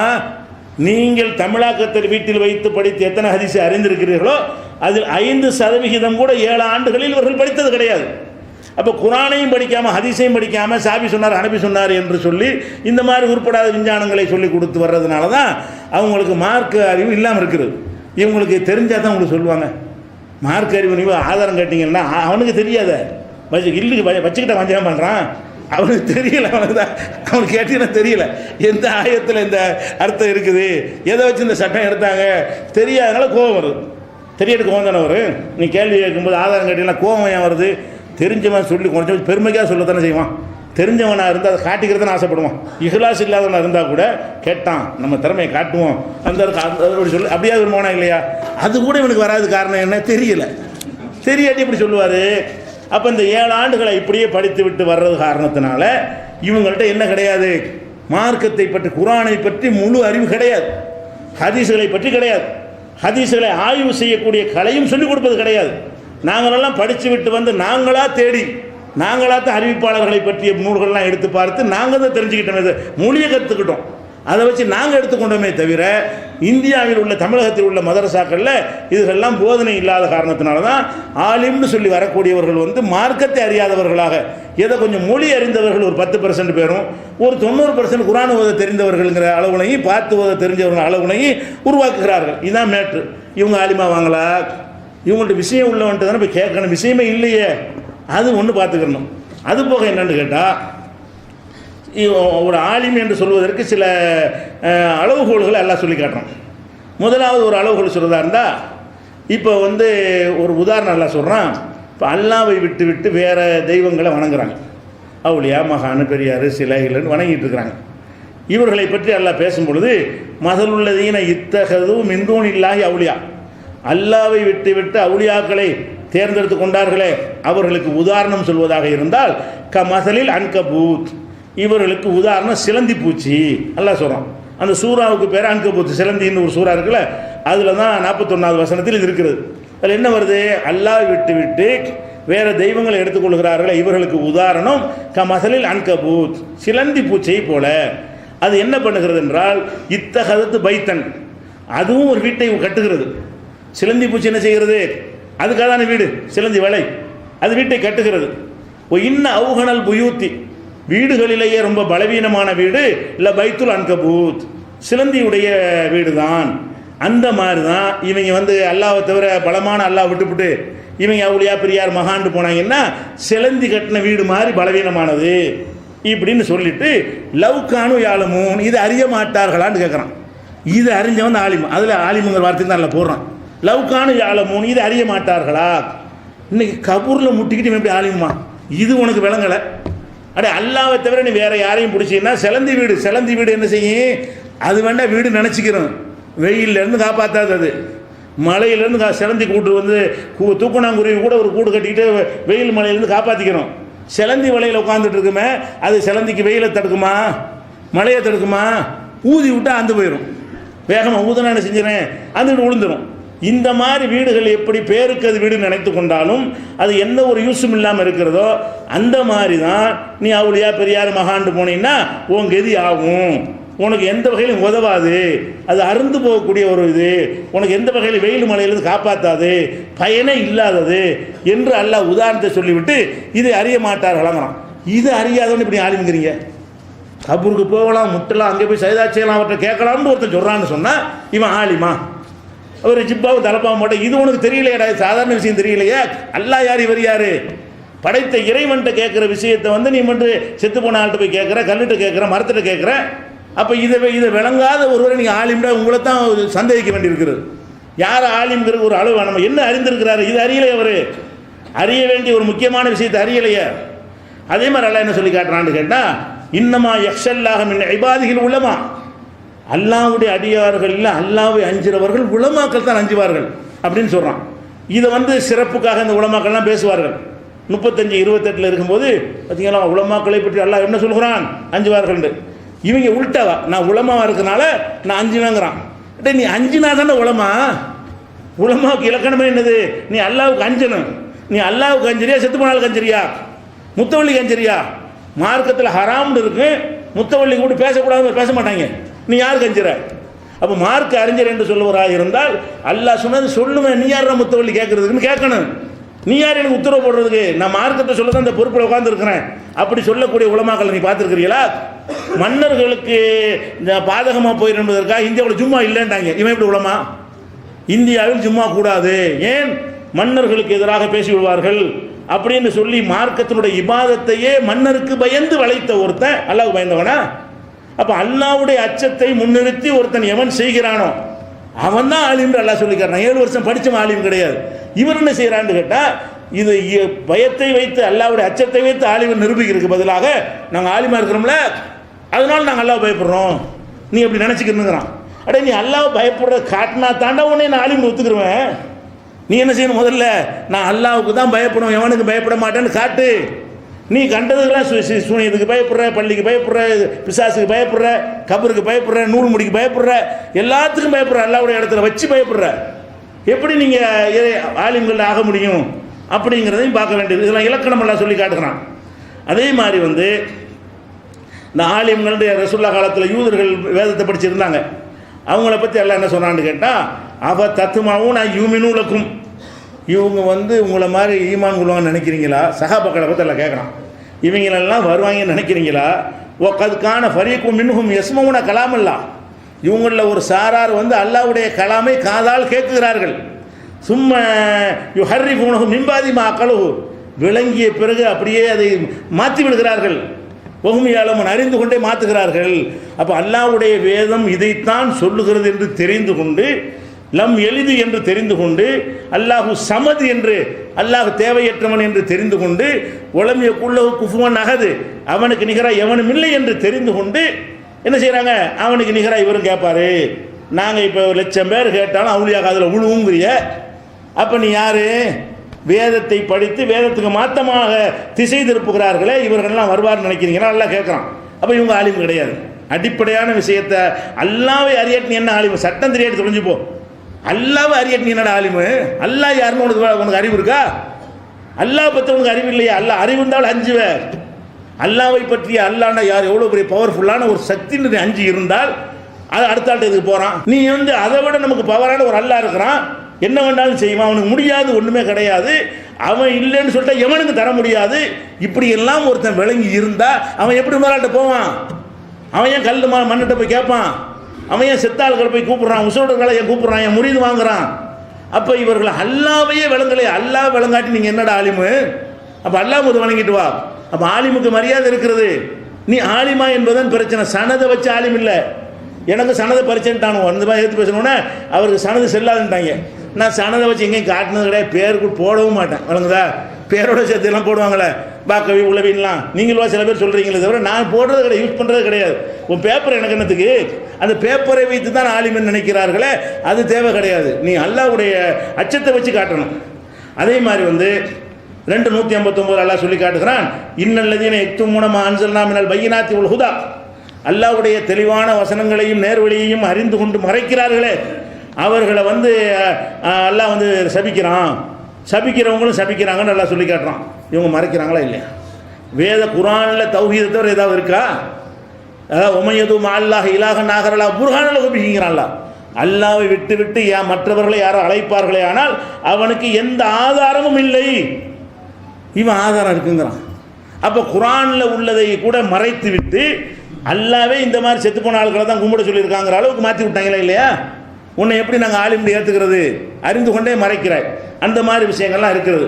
இதே மாதிரி அந்த அன்றைக்கு யூதர்களில் மண்டக்கணம் முடிச்ச என்ன செஞ்சான்னு கேட்டால், மக்களை 2ஆம் கேவலமாக கருதுரு. நீ என்ன படித்தவனா? உனக்கு என்ன தெரியும்? இது யார்கிட்ட இருந்த தன்மை? அன்றைக்கு யூத உலமாக்கிட்ட இருந்த தன்மை நல்லா சொல்லி காட்டுறான். அதை உமின் அகலில் கித்தாபி மண் இன் தாமன் ஹுபி கின்தாரி நீ வத்திகி இழைக்க. வேதக்காரர்கள் சில பேர் இருக்கிறாங்க, ஒரு குவியலை நீ நம்பி கொடுத்தாலும் அவர்கள் அப்படியே திருப்பி தந்து விடுவார்கள். ஓ மின்ஹும் மண் இன் தமன் ஹுபி தீனாரின், ஒரே ஒரு தீனாரை தங்க காசை நீ நம்பி கொடுத்தாலும் லாய் வத்திகி இழைக்க, உன்னை திருப்பி தர மாட்டாங்க. அப்படி ஆளுங்க இருக்கிறாங்க. இல்லாமா தும்தாலே காயுமா, அவன்கிட்ட நிலையா நீ நின்றாலே தவிர அந்த தீனாரை உனக்கு திருப்பி வாங்க இயலாது. ஏனென்றால் லாலிக பி அன்னஹும் காலு லைஸ் அலைனா ஃபில் உம்மியின சபீலுன், இந்த உம்மி இவங்களுக்கெல்லாம் ஒரு தேவையில்லைங்க, மதிப்பு கொடுக்க அவசியம் இல்லைங்க என்று அவர்கள் கருதியது காரணம். அந்த மாதிரி கருதுறானா இல்லையா? ஒரு கேள்வி கேட்க அறியாமல் தானே போகிறான். நீ 7 வருஷம் படிச்சியா? என்னை மாதிரி ஞாபகம்யா, நான் யார் நீ யார்? எப்போ பாமர மக்களை பற்றி எந்த ஒரு வகையும் வைக்காமல் இருக்கிறான் பாருங்க, அவன் யூதர்களில் உள்ள போலி ஆலிம்கள் கணக்கில் வர்றான். அப்படி இன்றைக்கு மார்க் அறிஞர்கள் இருக்கிறாங்களே இல்லையா, 375 இது மாதிரியான ஆட்கள் என்ன செய்கிறான், சுட்டி காட்டுகிறான். அது மாதிரி வேதத்தை வைத்து சம்பாதிப்பது, மறைத்து சம்பாதிப்பது, பணக்காரனுக்கு ஏற்றவாறு ஃபத்வா கொடுப்பது, ஏழைக்கு ஒரு ஃபத்வா கொடுப்பது, அசத்து இது ஏதாவது ஹலாலாக்கிறதுக்கு ஒரு வாய்ப்பு இருக்குமா அப்படின்னு கேட்பாங்க. ஷரியத் ஃபைனான்ஸில் போய் வாங்கலாமா? வாங்கக்கூடாது, கொஞ்சம் பார்த்து சொல்லுங்கள், கவனிச்சுக்கிடுவோம். வாங்கலாம், முதல்ல வாங்கக்கூடாது, கவனிச்சுக்கிறோன்னா என்ன செய்யலாம், இப்படி கொடுத்துருக்கே இல்லையா. வட்டி கடைக்கு பார்த்து இந்த அஜத்து மாதிரி தானுங்க, வட்டி கடன் வட்டின்னு தெரியுது, அல்லாவுக்கு எதிராக போர் செய்கிறான்னு தெரியுது, திறப்பு விழாக்குன்னு கூப்பிட்றான். அவன் கொடுக்குற இந்த 11 ரூபா காசுக்காண்டி போய் அல்லாஹும் ரப்பனா ஆத்தினான்னு ஓதிட்டு வர்றிய, நீ என்ன ஆளு பண்ணி மார்க் அறிஞனா நீ? ஆனால் பச்சையாக தெரியுது ஹராமுங்கிறது, நீ பாத்தியா ஒரு மார்க்கத்தில் வச்சுக்கிடுவோம். ஓ நம்பிக்கைப்படி நல்ல காரியம் தானே, அதை போய் இதுக்கு செய்யலாமா? வட்டி கடைக்கு போய் செய்யலாமா? சினிமா கொட்டைக்கு பார்த்து மிகைப்படுத்த சொல்ல நெசமாக ஓதிருக்கிறாங்க.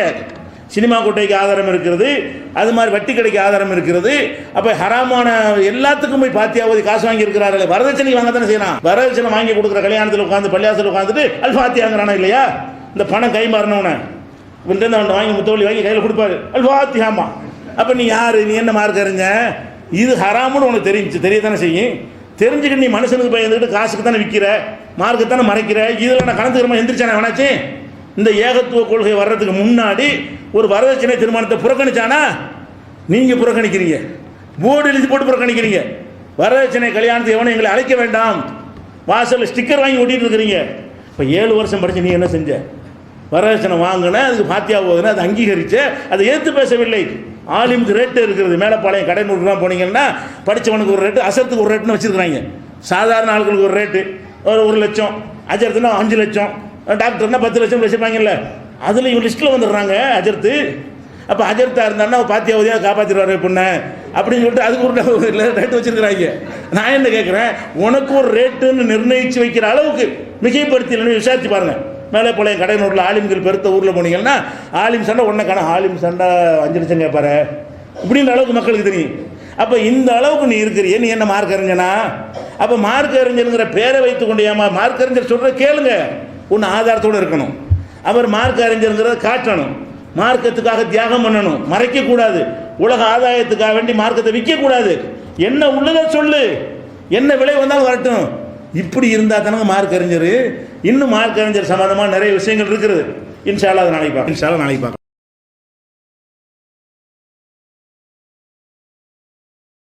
கண்ணியத்திற்குரிய எல்லாம் அல்ல அல்லாஹு ஜல்ல ஷானஹு தஆலாவின் நல்லடியார்களே, இஸ்லாத்தின் ஆதாரம் இறைவனின் வஹி மட்டுமே என்ற தொடரில் அது குறித்த திருக்குரான் மற்றும் நபிமொழிகளை சான்றாக கொண்டு நாம் விளங்கினோம்.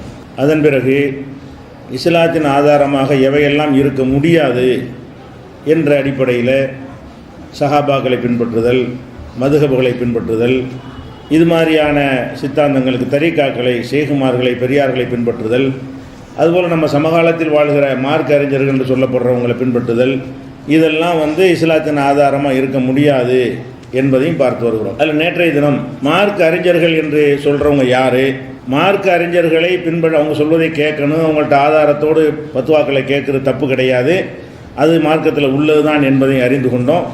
ஆனால் இன்றைக்கு உலமாக்கள் என்று சொல்லக்கூடியவர்கள் அல்லாஹ் யாரை மார்க் அறிஞர்கள் என்று சொல்கிறானோ அந்த தரத்தில் இருக்கிறார்களா என்றால் இல்லை என்பதற்கு சில சான்றுகளை நேற்று பார்த்தோம். இப்போ பொதுவாக ஒரு மார்க் அறிஞர் எப்படி இருக்க வேண்டும் என்று சொன்னால், அவரிடத்தில் இருக்கிற இல்மை கல்வியை மற்ற எல்லாவற்றையும் விட பெரிதாக நினைக்க வேண்டும்.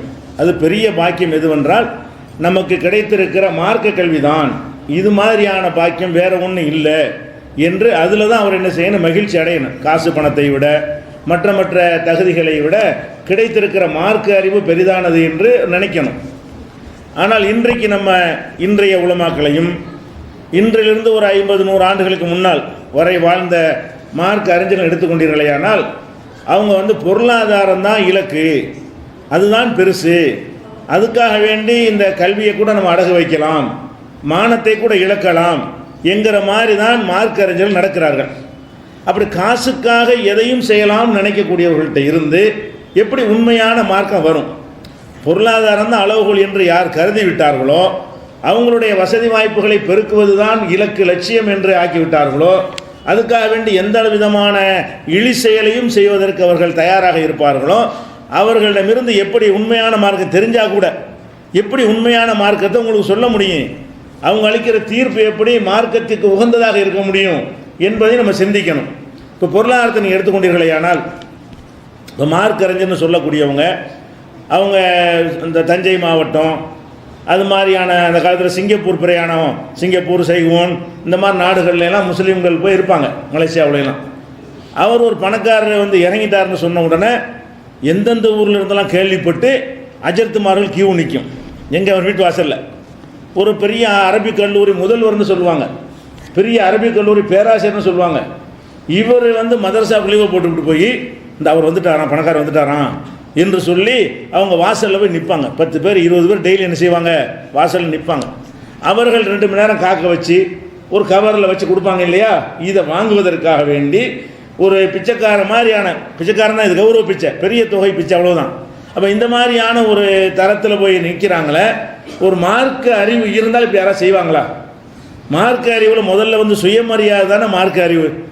ஃபஸ்ட்டு அறிவு என்ன? மார்க்க அறிவுங்கிறது ஒவ்வொரு மனிதனுக்கும் செல்ஃப் அவனுடைய அந்த ரெஸ்பெக்ட், சுயமரியாதை சொல்கிறாங்க இல்லையா, அது இருக்கணும். மானத்தை வந்து இழந்துடவே கூடாது. இன்னும் இந்த உலமாக்கள்லாம் என்ன பண்ணுறாங்கன்னு கேட்டால், சில பகுதிகளில் இமாமாக இருப்பார்கள். இருக்கும்போது 1 வருஷம் 2 வருஷம் இருந்த பிறகு ஒரு சிங்கப்பூர் பயணம், மலேசியா பயணம்னு போவாங்க. எதுக்கு சிங்கப்பூர் பயணம்? பெரிய பயான் பண்ணுறதுக்கா? அதெல்லாம் கிடையாது. பெரிய மீளாது விழாவில் பேசுறதுக்கு போகிறாங்களா? அப்படியும் கிடையாது. எதுக்கு போகிறாங்கன்னு கேட்டால், இந்த ஊர்க்காரன்லாம் என்ன செய்கிறான், அங்கே வந்து கடை வச்சுக்கிட்டு இருக்கிறான், சின்ன சின்ன கடை வச்சுருப்பான். அப்போ அங்கே போய் என்ன செய்கிறான், அஸ்ஸலாமு அலைக்கும்னு கடையாக ஏறி 1 வெள்ளி 2 வெள்ளி கொடுப்பாங்க அந்த நாட்டு காசில். அது ரொம்ப நம்ம நாட்டுக்கு மதிப்பு கூட. அது 1 வெள்ளினா நம்ம இதில் 20 ரூபா 30 ரூபா 40 ரூபான்னு வரக்கூடிய அந்த மதிப்புள்ள ரூபாயாக இருக்கிறதுனால அங்கே போய் கடையாக ஏறி அது முகத்தை கூட பதில் கூட சொல்ல மாட்டாங்க அந்த கடைக்காரங்க. அஸ்ஸலாமு அலைக்கும்ன்றவனே என்ன செய்வாங்க, தூக்கி போடுவாங்க. கேவலமாக இருக்கும். அப்போ இவ்வளவு இழிவையும் சுமந்து கொண்டு போயிட்டு வந்து வீடு கட்டிடுவார். அப்போ இது மார்க்க அறிஞருக்கு உகந்ததா? உழைத்து கஷ்டப்பட்டு சம்பாதித்து செய்ய வேண்டியது, அல்லது உங்களுக்குன்னு நேரத்தை அர்ப்பணிக்கிறீங்கன்னு ஊதியம் கொடுக்குறாங்க, மற்ற ஏற்பாடுகளை செஞ்சு தர்றாங்க. அதுக்கு மேலேயும் இப்படி இழிவான ஒரு செயலை அவங்க செஞ்சாங்கன்னா அவங்கள்ட்ட எப்படி மார்க்கம் வரும்? யோசிச்சு பாருங்கள். மார்க்கத்தை எப்படி அவங்க சொல்ல முடியும்? அவங்களால பணக்காரர்களை சார்ந்து நின்றா அவங்க செய்கிற தப்பு எப்படி கண்டிப்பாங்க? பொதுவாக இந்த ஆடம்பரம் வீண் வரையும் பணக்காரன் செய்வாங்க. ஏழை வந்து அவனுக்கு செய்ய இயலாது. அவன் நினச்சா கூட அவன் வந்து ஆடல் பாடல் கூத்து கும்மாளத்துக்கெல்லாம் அவனுக்கு என்ன இல்லை, பைசா இல்லை. அப்போ பணக்காரங்க தான் செய்வாங்க. அப்போ இந்த பணக்காரர்களை செய்யும் பொழுது யார் தடுக்கணும்? மார்க்க அறிஞர்கள் தடுக்கணும், தட்டி கேட்கணும். இப்படி செய்யாதீங்கப்பா, இது பாவம். இப்படி கையேந்தது எப்படி தட்டி கேட்பாரு? இப்படி அவங்கள்ட்ட நீட்டி கையேந்தி வாங்கி விட்டாருன்னு சொன்னால் செல்வந்தர்களுடைய தீமைகளை வந்து என்ன செய்ய மாட்டாங்க, பொருளாதாரத்தை வைத்து செய்கிற வீண் விரயங்களுடைய ஆடம்பரங்களை எல்லாம் கண்டிக்க முடியாத ஒரு நிலைமைக்கு என்ன செய்வாங்க, ஆளாயிருவாங்க. தங்களுக்கே தீமைன்னு தெரியும். இப்போ நாங்கள்லாம் வந்து சிறு வயசாக இருக்கக்கூடிய நேரத்தில் நீங்கள்லாம் பார்த்துருப்பீங்க. ஒரு 25 வருஷம் 30 வருஷத்துக்கு முன்னாடி பின்னோக்கி போயினீங்கன்னு சொன்னால் எல்லா வீட்டு திருமணங்கள்லையும் கச்சேரி இல்லாமல் இருக்காது. இரவில் தான் கல்யாணம் பண்ணுவாங்க, குதிரையில் மாப்பிள்ளை ஏற்றுவாங்க, ஆடல் பாடல் கச்சேரிக்கு ஆளை கூப்பிட்டு வருவாங்க, இல்லாட்டி நாவூரணிமா பாட்டை போட்டு விட்ருவாங்க. ஸ்பீக்கர் குழாய் கட்டி தான் கல்யாணம் நடக்கும், எந்த ஒரு கல்யாணமாக இருந்தாலும். அதில் சினிமா பாட்டும் போட்டுக்குறாங்க. அப்போ இதெல்லாம் வைத்து விடிய விடிய மக்களை தூங்க விடாமல் ஆக்கி இந்த மாதிரி ஒரு கல்யாணம் நடத்துகிறாங்களே, இதை இவங்க கண்டித்தது உண்டா? இதுக்கெல்லாம் பெரிய ஃபத்துவா வாங்கணுமா? இது மாதிரியான ஒரு செயலுக்கு எதிராக மார்க்க அறிஞர்கள் எங்கேயாவது பேசி இப்படியெல்லாம் செய்யக்கூடாது, கல்யாணம் இல்லை, ஏகத்துவம் வந்த பிறகு நல்லா ஒளிஞ்சிருக்கு. தௌஹீத் எழுச்சி வந்த பிறகு தான் அந்த கல்யாணத்துடைய அனாச்சாரம் எல்லாமே ஒளிஞ்சிருக்கு. சுன்னத்து கல்யாணம்னு என்ன பண்ணுவாங்க, சின்ன பையில ஏற்றி வச்சு விடிய விடிய அவனை குதிரையில் சுற்றி ஒரு வீட்டில் பால் கொடுத்து கடைசியில் கொண்டாந்து என்ன செய்வாங்க, சுன்னத்து பண்ணுறேன்னு பண்ணுவாங்க. அப்போ இதெல்லாம் எங்கடா இருக்குது? மார்க்கத்தில் யார் கேட்கணும்? மார்க் அறிஞர் தானே சொல்லணும். அதுக்கு தானே அவர் மார்க் அறிஞரை வச்சுருக்கிறாங்க. அப்போ தனக்கு தவறுன்னு தெரிகிறது கூட என்ன செய்ய மாட்டாங்க, அவங்க வந்து சுட்டி காட்ட மாட்டாங்க. அதே மாதிரி வந்து ஒரு தெருபயான் இவங்க என்ன செய்வாங்கன்னா, ரமலான் இந்த மாதிரி விசேஷ நாட்கள் வந்துருச்சுன்னா தெருபயான் வைப்பாங்க. தெரு என்ன செய்ய பயான் நடக்கும். கூத்தாண்டு ராத்தி கடை போதக்கூடிய அந்த மாதிரியான ஊர்கள்லாம் பார்த்தீங்கன்னா ரபியுல் அவல் வந்துருச்சுன்னா மாதம் முழுசும் டெய்லி பயான் நடக்கும். அந்த தெருவில் நடக்கும், இந்த தெருவில் நடக்கும், இந்த தெரு ஒரு ஊர்லேயே 25 இடத்துல நடக்கும். அது என்னடான்னு பார்த்தீங்கன்னா அதுக்கு வசூலுக்காக ஆளுக்கு வந்துடுது பயானுக்குன்னு. அதுக்கு சில கமிட்டி வச்சுருப்பானுவோம், அந்த கமிட்டி இந்த கமிட்டின்னு சொல்லி. இந்த பயான்கிற பேரில் என்ன செய்வாங்கன்னு பார்த்தீங்கன்னு சொன்னால் ஒரு குர்ஆன் ஆயத்து ஒரு ஹதீஸ் இருக்காது. சும்மா கதைகள், கட்டுக்கதைகளையும் பொய்களையும், அவர் அப்படி போனாராம் இப்படி வந்தாராம்னு சொல்லி சிரிக்கிறது, நகைச்சுவை, இது மாதிரியான ஒரு ஆபாசமாக பேசுகிறது, பெண்களை வச்சு ஜோக் அடிக்கிறது, இந்த மாதிரியான விஷயங்களை தான் என்ன செஞ்சாங்க, பயான்னு சொல்லி கொண்டு இருந்தார்கள். அப்போ இது மாதிரியான நகைச்சுவை பேச்சாளர்கள்லாம் நிறைய பேர் இருந்தாங்க. அவ்வளவு என்னென்னு கேட்டால் ஒரு அடல்ட்ஸ் ஒன்லி பேச்சு தான் அது. எதுவுமே ஒரு பயாண்டு கேட்கவே இயலாது. அவ்வளவு அநாகரிகமாக இந்த மார்க் அறிஞர்கள் பேசுனாங்களா இல்லையா? அதெல்லாம் இன்னைக்கு முடிக்கப்பட்டிருக்கா இல்லையா? இந்த ஏகத்துவ எழுச்சி வரலன்னு சொன்னால் அதைத்தான் நீங்கள் பயாண்டு கேட்டுருப்பீங்க. மக்கள் வரவும் மாட்டாங்க. இந்த மாதிரிலாம் பேசினா யார் வருவா? இது மாதிரியான காட்சியெல்லாம் நம்ம பார்த்தோம். அதே மாதிரி நம்ம ஒரு 50 வருஷத்துக்கு முன்னாடி உள்ளவங்கள்ட்ட கேளுங்க, இஸ்லாம்ங்கிற பேரில் என்ன செஞ்சுக்கிட்டு இருந்தாங்க கேட்டிங்கன்னா, இந்த ஷாகுல் ஹமீத் அண்ட் சன்ஸ் இங்கே ஒரு திருவல்லிக்கேணில் ஒரு பதிப்பகம் இருந்துச்சு, ஷாகுல் ஹமீத் அண்ட் சன்ஸ். இவங்க தான் என்ன இஸ்லாத்து சம்பந்தமான புஸ்தகங்கள்லாம் வெளியிடுறது. என்ன புஸ்தகம்? அதுக்கும் இஸ்லாத்துக்கு எந்த விதமான சம்மந்தமும் இருக்காது. தமிழில் என்னத்தையாக எழுதி கொண்டு, ஈரானில் ஷியாக்கள் எழுதி வச்சுருப்பாங்கல்ல, அதை ஃபார்சியில் மொழிபெயர்த்து வைத்துக்கொண்டு, அது மாதிரி ஜாபர் சாதிக்கு சரித்திரம், திருமுடி இறக்கின சரித்திரம், நபிகள் நாயகத்துக்கு திருமுடி இறக்கின ஹதீஸ்ன்னு போட்டிருப்பாங்க. நபி நாயகம் பிறந்த உடனே முடி இறக்குறதுக்காக வேண்டி அல்லாஹ் என்ன செஞ்சானா, அவன் ஜிப்ரில் அனுப்புனான், போய் இறக்கி முடி இறக்கிட்டு வா. இங்கே அதை செய்ய மாட்டாங்களா? பிறக்கும்போது நபின்னு தெரியுமாங்க யாருக்காவது? 40 வயசு வரைக்கும் அவங்களுக்கு நபின்னு தெரியாது. ரசூல் ஸல்லல்லாஹு அலைஹி வஸல்லம் பிறந்தவுடன் நல்லா போய் அவருக்கு முதல் முடி இறக்கணும், நீ போய் தலைமுடி இறக்கிட்டு வா அப்படின்னு சொல்லி என்ன செய்யுது, அவங்களுக்கு திருமுடி இறக்குறதுக்காக வேண்டி ஜிப்ரில் அனுப்புனானா. மலக்குகள்லாம் போட்டி போட்டு லட்சக்கணக்கான மக்கள் இறங்கிட்டாங்களாம். எங்கள் ஆமினா வீட்டில் முடி இறக்கினவுன்னு மலக்குகள்லாம் எனக்கு உனக்கு ஆளுக்கு ஒரு முடியை பெற்றுக்கொள்வதற்காக சண்டை போட்டார்கள். இப்படியெல்லாம் ஒரு கதை மாதிரி எழுதிச்சுக்கிறாங்க. அந்த ஒரு முடி கிடைத்தால் போதும்னு சொல்லி மக்கள்லாம் நினைஞ்சாங்களாம். அப்போ ரசூலுல்லாஹ் பிறக்கும்போது யார் நபின்னோ அப்படி யாரும் நினைக்கவே இல்லை. சாதாரண குழந்தையாக பிறக்கிறாங்க. 40 வயசு வரைக்கும் அவங்களுக்கு நாம இறைத்துவர் ஆகணும் அவங்களுக்கே தெரியாது. உனக்கே தெரியாது, நல்லா சொல்லி காட்டுறான். மா குந்ததி மல் கிதாப் உள்ள ஈமான், கிதாபுண்டா என்ன ஈமான்டா என்னன்னு உனக்கே தெரியாதுங்கிறான்ல. ஜிப்ரீல் உன்னை தூதராக்கிட்டேன்னு சொன்ன பிறகு கூட நடுங்கிறாங்க. இக்ரான் பிஸ்மி ரப்பிக்கேன்னு முதல் வசனம் வந்த உடனே எனக்கு என்னமோ ஆயிடுச்சுங்கிறாங்க. அப்போ இவங்க பிறக்கும் போதே நபியாக பிறந்தாங்க என்றும், முடியிறக்கிறதுக்கு இங்கேருந்து ஆள் இல்லாமல் அங்கேருந்து வந்தாங்கன்னு ஒரு புஸ்தகம் தமிழில் போட்டிருப்பாங்க, இந்த கதையா ஸ்டோரியா. இதை யாராவது வெள்ளி திங்கள் இரவுகளில் ஓதினால் இந்த படிக்கணும். அந்த கதையை படித்தால் அந்த பிறகு கிடைக்குமாங்க. நாங்கள்லாம் படிச்சிருக்கிறோம். படிக்க தெரியாது, அஜரத்து கூட்டு படிப்பாங்க. ஒரு அஜரத்துக்கு இது உனக்கு இருக்க எழுதுன்னு வழங்காதா? அடே நீ மார்க் அறிஞருங்கிறிய, நீ போய் இது வீடா படித்து காசு வாங்குறிய, முடி இறக்குற ஜிப்ரீல் வருவாரா? பிறக்கும்போது நபியா? இது பச்சை பொய் தானே. இந்த மாதிரியான பொய்யை தமிழில் தான் இருக்குது. உனக்கு அரபி தெரியாட்டாலும் பரவாயில்லைங்களாம், தமிழில் எழுதி வச்சுக்கிறாங்க. அதை போய் வீடா போய் திருமுடி இறக்கணும் ஹதீஸ் படித்தாங்களா இல்லையா? இவங்க தான் அதனுடைய தொடர்ச்சி தானே. நீங்களே இப்போ இருக்கிற மார்க் அறிஞர்களுக்கு செய்ய முடியலை, தௌஹீத் எழுச்சி வந்ததுனால. இல்லைன்னா இதை தானே மார்க்கம் மக்கள் இதை தானே ஓதிட்டு இருந்தாங்க. திருமுடி இறக்கணும் ஹதீஸ், தலைபாத்தியான அரபு தமிழில் எழுதிட்டு ஒரு பாட்டு, மலை பைத்து, பப்பரத்தியார் அம்மானை, ஜெய்தூன் கிஸ்ஸா, மைமூன் ஹத்து, அது மாதிரி அலிபாத்ஷா சரத்து, யுத்த சரித்திரம், இது மாதிரி என்னென்னமோ இது கசசுல் அம்பியான நபிமார்கள் வரலாறுன்னு சொல்லி அவ்வளோ பொய். இந்த பொய்களை எல்லாம் நீங்கள் மார்க்கம் என்று மக்களுக்கு சொன்னீங்களா இல்லையா? தமிழில் தானே இருந்துச்சு. அதையும் இப்போ உங்களுக்கு சொல்ல முடியலை. அன்னைக்கு சொன்னீங்கல்ல, ஏகத்துவம் எழுச்சி இல்லாத காலத்தில் சொல்லி ஏமாத்தினீங்களப்பா. அந்த புஸ்தகத்தை இப்போ போய் பயான் பண்ணு பார்ப்போம். திருமுடி இறக்கான ஹதீஸ் இருக்குன்னு சொல்லி எந்த கிதாபில் இருக்குது, என்ன அறிவிப்பாளர் என்று கேட்டுருவீங்க. இப்போ ஆடி போய் நிற்கிறேன் பேச முடியாமல். அப்போ எதுக்கு சொல்கிறோம்னு கேட்டால், மார்க்க அறிஞர்கள்னு சொல்லக்கூடியவங்க எந்த அளவுக்கு மக்கள் விழிப்பாக இருக்கிறாங்களோ அதுக்கு தகுந்த மாதிரி பின்வாங்கிக்கிறாங்களே தவிர, நீங்கள் கொஞ்சம் அசந்திங்கன்னு சொன்னால் அவங்க தலையில் மிளகா அரைச்சாங்க, என்னத்தை எல்லாம் மார்க்கம்னு சொல்லி சொன்னாங்க. அதுபோக என்ன செஞ்சாங்கன்னா, ஒரு கச்சேரி வர வைப்பானுவோம், வில்லுப்பாட்டு மாதிரி. அது 100 மசாலா 1000 மசாலான்னு என்ன செய்வாங்க, கச்சேரிகளை வைத்துக்கொண்டு ஒரு கேள்வி பதில் மாதிரி வில்லுப்பாட்டு மாதிரி ஒருத்தர் கேட்பார், ஒருத்தர் பதில் சொல்லுவார். இதை உட்காந்து ரசிப்பாங்க. எப்படி கோயில்களில் அந்த மாதிரி கதாகாலட்சேபம் நடக்கும்ல, சேம் அதே மாதிரி கதைகள் பேர்கள் மட்டும் மாறி, ராமசாமி இடத்துல அப்துல் கான் போட்டுக்கிறாங்க. இந்த மாதிரி பேர்களை மட்டும் மாற்றிக்கிட்டு அதே கதை அதே கிஸ்ஸாவை இவங்க 100 மசாலா 1000 மசாலான்னு கதாகாலட்சேபம் நடத்துனீங்களா இல்லையா? இதெல்லாம் மார்க்க அறிஞர்கள் இருக்கும்போது நடந்துச்சு. இந்த மார்க்க அறிஞர்கள் இருக்கும்போது தானே எல்லா ஊர்களையும் கந்தூரி நடந்துச்சு. சந்தன கூடுங்கிற முக்கால்வாசி ஊரில் போச்சு. 1-2 பெரிய ஊர்களில் பெருமளவு கணிசமாக வருமானம் வரக்கூடிய சில ஊர்கள் நடத்திட்டு இருக்காங்களே தவிர, உள்ளூர் வசூலை மட்டும் நம்புற இடத்துல முடியலை. ஏன் மக்கள் கொடுக்கறதில்ல? மக்கள் விழிப்பாயிட்ட காரணத்தினால நீங்கள் ஏன் கந்தூரி காசு கொடுக்க மாட்டீங்க? அப்போ தன்னால் என்ன காத்தாடிக்கிட்டு இருக்கிறது. மக்கள் விழிப்படையாத காலம் வரைக்கும் இந்த கந்தூரி நடந்துச்சு. அதை எதிர்த்து இந்த உலமாக்கள் செஞ்ச சேவை என்ன? நீ மார்க் அறிஞர் தானே, நீ மற்றது தர்காகிறது நன்மை அதெல்லாம் விட்டு வசீலா ஜியாரத்துன்னு இதை செஞ்சு தொலைஞ்சிட்டு போ, அதாவது புரியலன்னு வச்சுக்கலாம். அட ஆடல் பாடல் கரகாட்டம் குறவங்குருத்தி ஆட்டம் மயிலாட்டத்துடன் நடைபெறும் விளம்பரம் பண்ணுறானே, உன்னை வச்சுக்கிட்டு பண்ணான்னு நீ அதுக்கு போனியா இல்லையா? கரகாட்டம் ஒயிலாட்டம் நடக்கும்னு தானே தர்கா கந்து நடந்துச்சு. இந்த விஷயம் தவறு இல்லையா? உங்கள் கருத்துப்படி, உன்னுடைய கருத்துப்படி இது தவறு தானே. அப்போ அதையும் பார்த்து மௌனசாமியார் தானே இருந்த. அப்போ எந்த விதமான தீமைகள் சமூகத்தில் இருந்தாலும் இவர்களை உறுத்தவே செய்யாது. ஏன்? அது ஒரு பிஸ்னஸ், வியாபாரம்.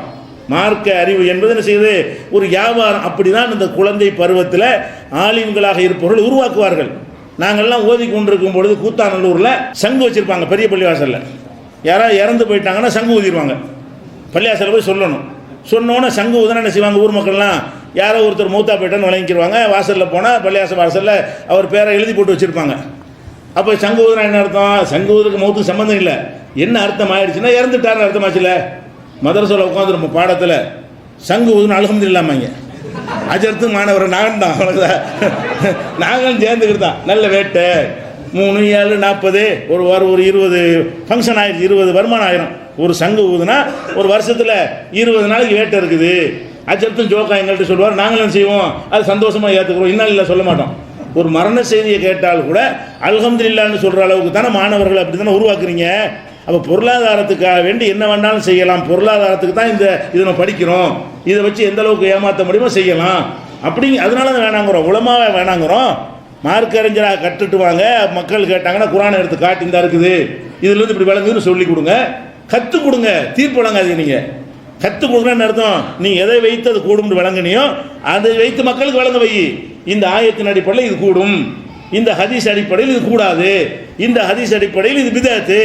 அப்படிதான் ஒரு ஆலிம் சொல்லி கொடுக்கணுமே தவிர, விளக்கப்படுத்தணுமே தவிர, நீ பாட்டுக்கு எஸ் நோண்டு ஒரு 2 பேரில் பதில் சொல்லிட்டு போனா என்ன அர்த்தம்? அதுக்கெல்லாம் காரணம் என்ன? இவங்களுடைய நோக்கம் சரியில்லை. ஆலிம்கள் மார்க்க அறிஞர்களாகவே இருக்கவில்லை. அதெல்லாம் பார்க்குறோம். அதே மாதிரி இன்னும் சொல்ல போனால் பொது சபை பார்த்து ஆலிம் சாக்குன்னு ஒரு மரியாதை வச்சுக்கிறாங்க. அஜயத்தை உட்கார்ந்தோன்னே எல்லாருக்கும் வைக்கிற மாதிரி 2 கொட்டரா வைப்பாங்க. விருந்தில் கறி கொட்டுறாருங்கள, கறி கொட்டுறாமாங்கல்ல, கறி கோப்பை, கறி கப்பு, அது என்ன செய்வாங்கன்னா எல்லாருக்கும் ஒன்று வைப்பாங்கல்ல. அஜரத்துக்கு 2 வைப்பாங்க. அதை சிரிச்சுக்கிட்டு அஜரத்துக்கு ஒன்று வைக்க மாட்டேன்னு கேட்கவும் செய்வார். அப்போ ஒரு மாணவர்களும் என்ன செய்யணும்? நம்மளை கேவலப்படுத்துறான்னு நினைக்கணுமா இல்லை? எல்லாரும் உட்கார்ற இடத்துல ஒருத்தனுக்கு மட்டும் 2 செட்டு சோத்தை வச்சா இவன் தின்னி மாடானது எனக்கு மீனிங். அது மீனிங் என்ன? எல்லாரும் வைக்கிற மாதிரி தான் உனக்கு வைக்கணும், உனக்கு அந்த வயிறு தான் இருக்குது. அப்போ ஆளுங்களுக்கு கோவம் வரணும். என்னடா யாரோட கேவலப்படுத்துகிற? எல்லாத்துக்கும் வைக்கிற மாதிரி வை, எனக்கு மட்டும் 50 பேர் உட்காந்து எனக்கு மட்டும் பெரிய செட்டில் கொண்டாந்து வச்சா இவன் சாப்பாடுறாமான்னு சொல்கிறியா இல்லையா? அப்போ நீ அப்படி எனக்கு கேவலப்பட எந்த அஜத்தை கேட்டாங்களா? அதில் அவங்களுக்கு அந்த முறை செய்வதில் கொஞ்சம் குறை வந்துட்டால் சண்டை தான் போடுவாங்க. அப்போ இந்த மாதிரி எல்லாம் நீங்கள் செஞ்சீங்களா? உங்களுக்கு இந்த மாதிரி எல்லாமே டபுளாக தரணும், மக்கள் மத்தியில் வச்சு அதிகமாக சாப்பிட்றதுக்கு தரணும்லாம், அது ஒரு பெரிய அதான் மரியாதை. இவர்கள் எதிர்பார்த்த மரியாதைலாம் என்னென்னு கேட்டால், இப்போ கவரில் ஜாஸ்தியாக போட்டு கொடுக்கணும், அது மாதிரி சாப்பாடு நிறைய கொடுத்துடணும். மரியாதை செஞ்சாங்க. கவரில் 5 ரூபா குறைச்சா மரியாதை செய்யலை. மரியாதைன்னா அது கண்ணியப்படுத்துறது, அவங்க சொல்ல கேட்குறது, அதற்கு இது இப்படி செய்யலாம், நம்ம கல்யாணம் பண்ண போகிறோம், மார்க்கப்படி என்ன செய்யலாம்னு அவர் சொல்லி இருக்கு, அதுக்கெல்லாம் கிடையாது மரியாதை. கவர் கரெக்டாக இருந்தால் மரியாதை. கவரில் கம்மியாக போயிட்டா, கைமட்டை கம்மியாக போச்சுன்னா மரியாதை போயிடுச்சு. அப்போ இந்த மாதிரி இருந்தீங்களா இல்லையா? இன்றைக்கி இருக்கிறீங்களா இல்லையா? இன்றைக்கி மார்க் அறிஞர்கள் அப்படி தானே இருந்துகிட்டு இருக்கிறீங்க. மரணித்து விட்டு சோகத்தில் இருக்கிற வீட்டில் போய்கிட்டு அன்றைக்கி காசு வாங்கிட்டு வர்றீங்க, அன்றைக்கி அல்பாத்தியான்னு சொல்லி கை நீட்டுறீங்க. இது எப்படி உங்களுக்கு மனசு வருது? அந்த மதகுருமான் நம்ம ஆலிம் சாக்கெல்லாம் போய் இது மாதிரி எந்த பணியை செஞ்சு பார்த்துருக்கிறீங்களா?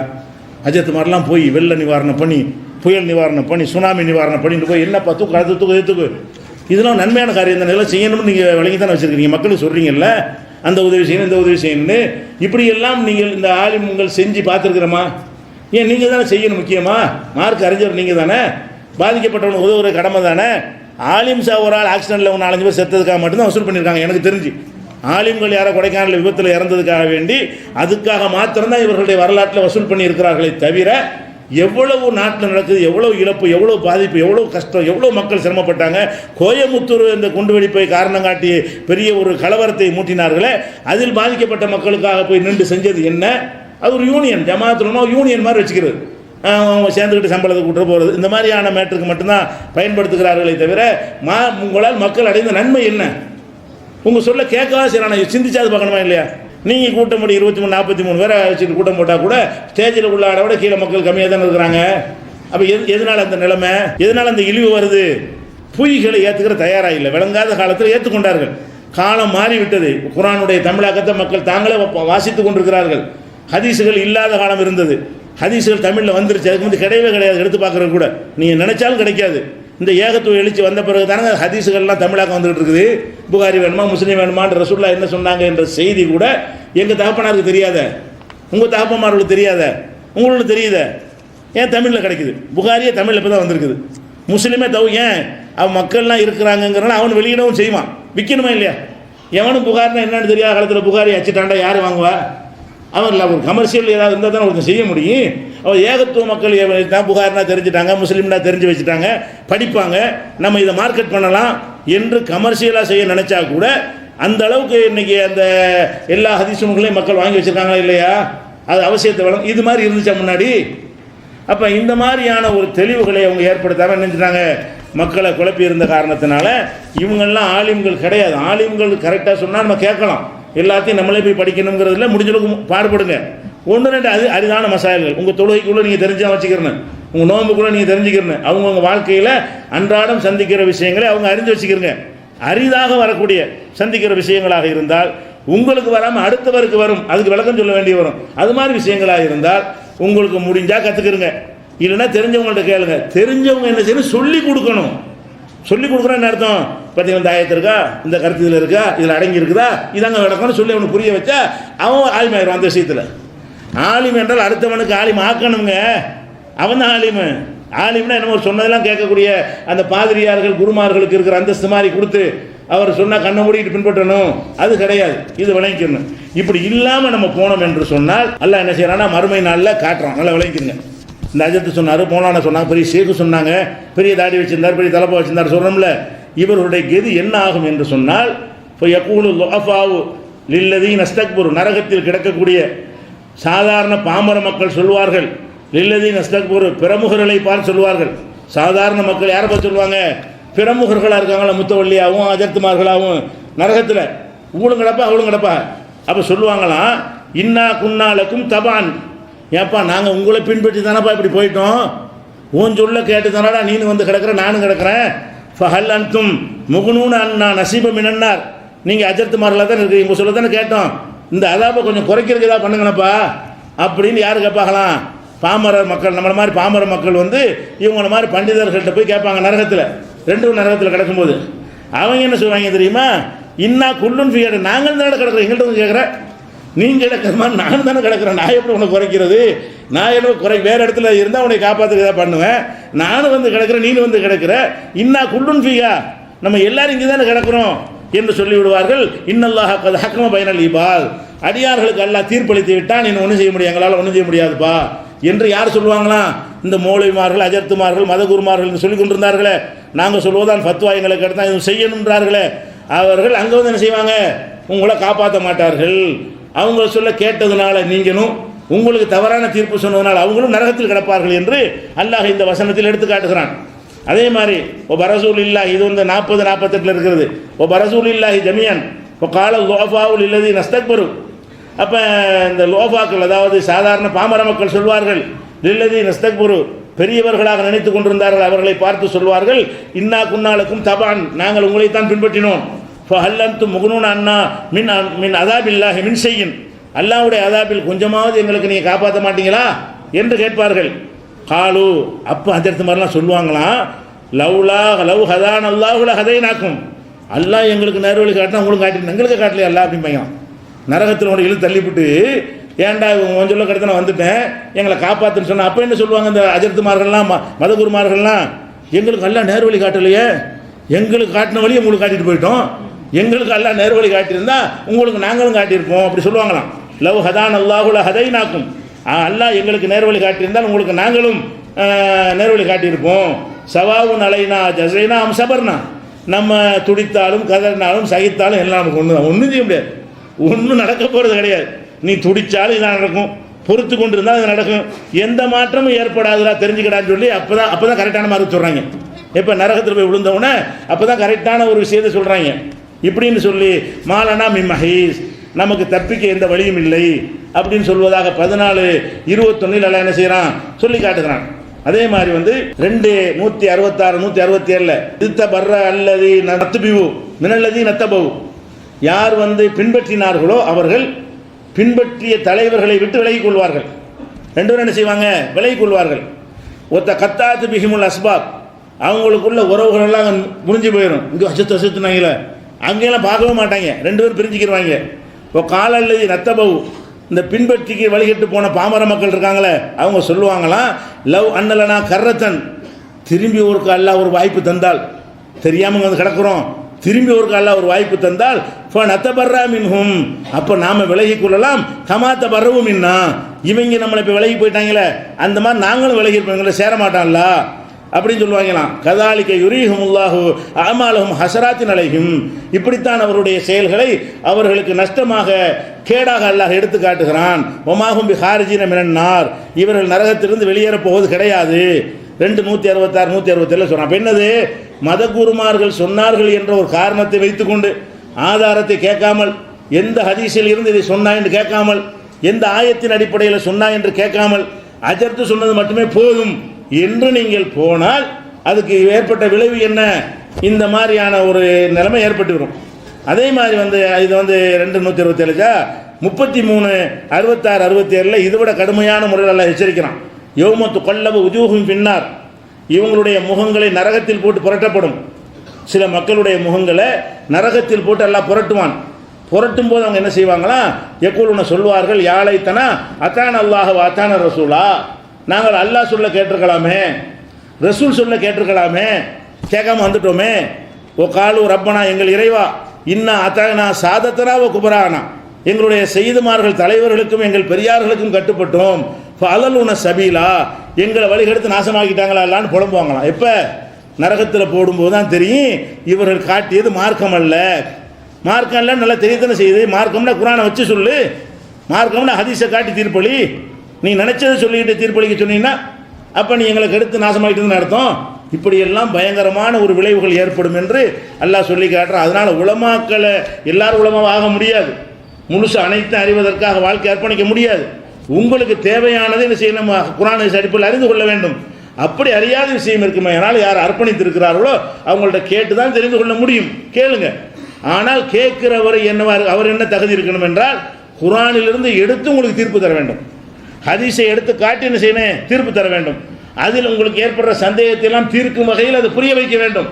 இந்த மாதிரி சொல்றதுக்கு பேர் தான் இல்மு, இந்த மாதிரி சொல்வதற்கு பேர் தான் கல்வி. கற்றுக் கொடுக்குற கல்வி என்னது, இதுதான்.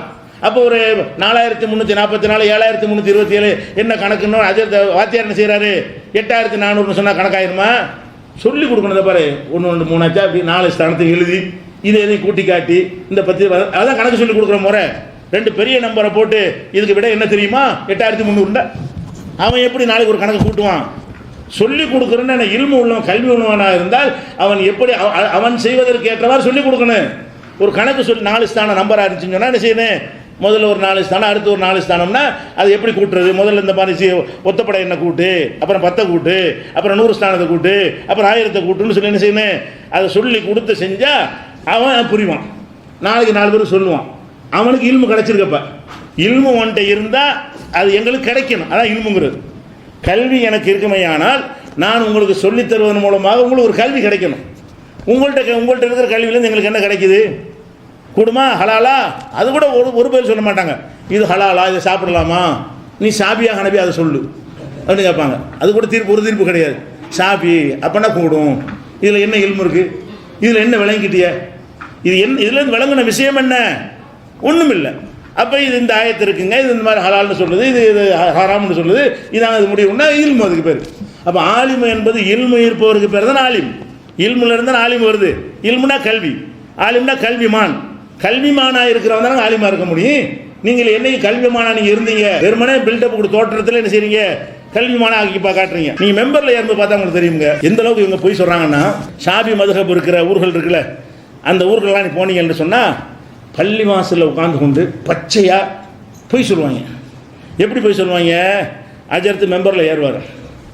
ஏறும்போது என்ன செய்வார்னு கேட்டால் அதுக்குன்னு தனியாக ஒரு சட்டையும் போட்டு, அதுக்கு மேலே ஜுப்பாவும் போட்டு, அதுக்கு மேலே ஒரு கோட்டும் போட்டு, அதுக்கு மேலே பெரிய தலப்பாவும் கட்டி ஒரு சிக்கன் அவெல்லாம் வச்சு ஒரு டைப்பாக தான் என்ன செய்வார். அன்றைக்கி அவர் தான் ராஜா.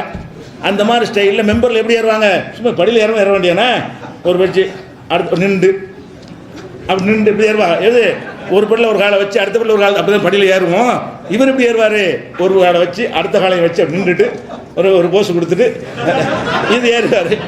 ஏறி உட்காந்துடுறாரா, உட்கார்ந்த பிறகு என்ன செய்வார்னா மோதார்கள் ஒரு கம்பத்தை கொடுப்பாங்க, ஷாபியாக்கள் ஊர்லாம். அந்த என்ன செய்வார்னு கேட்டால் ஒரு ஹதீஸை வாசிப்பாருங்க. ரவல் புகாரி ஒரு முஸ்லீம், அந்த மகசர்னு பேர் அதுக்கு. அந்த கம்பத்தை கையில் கொடுக்கும்போது புகாரி முஸ்லீம்கள் அறிவித்திருக்கிறார்கள், அபீ ஹுரைரா, அரபியில் வாசிப்பார் யாரு, இந்த மோதினார் மனப்பாடம் பண்ணி வச்சிருக்கணும். ரவல் புகாரி முஸ்லிம், புகாரி முஸ்லிம் அறிவித்திருக்கிறார்கள்.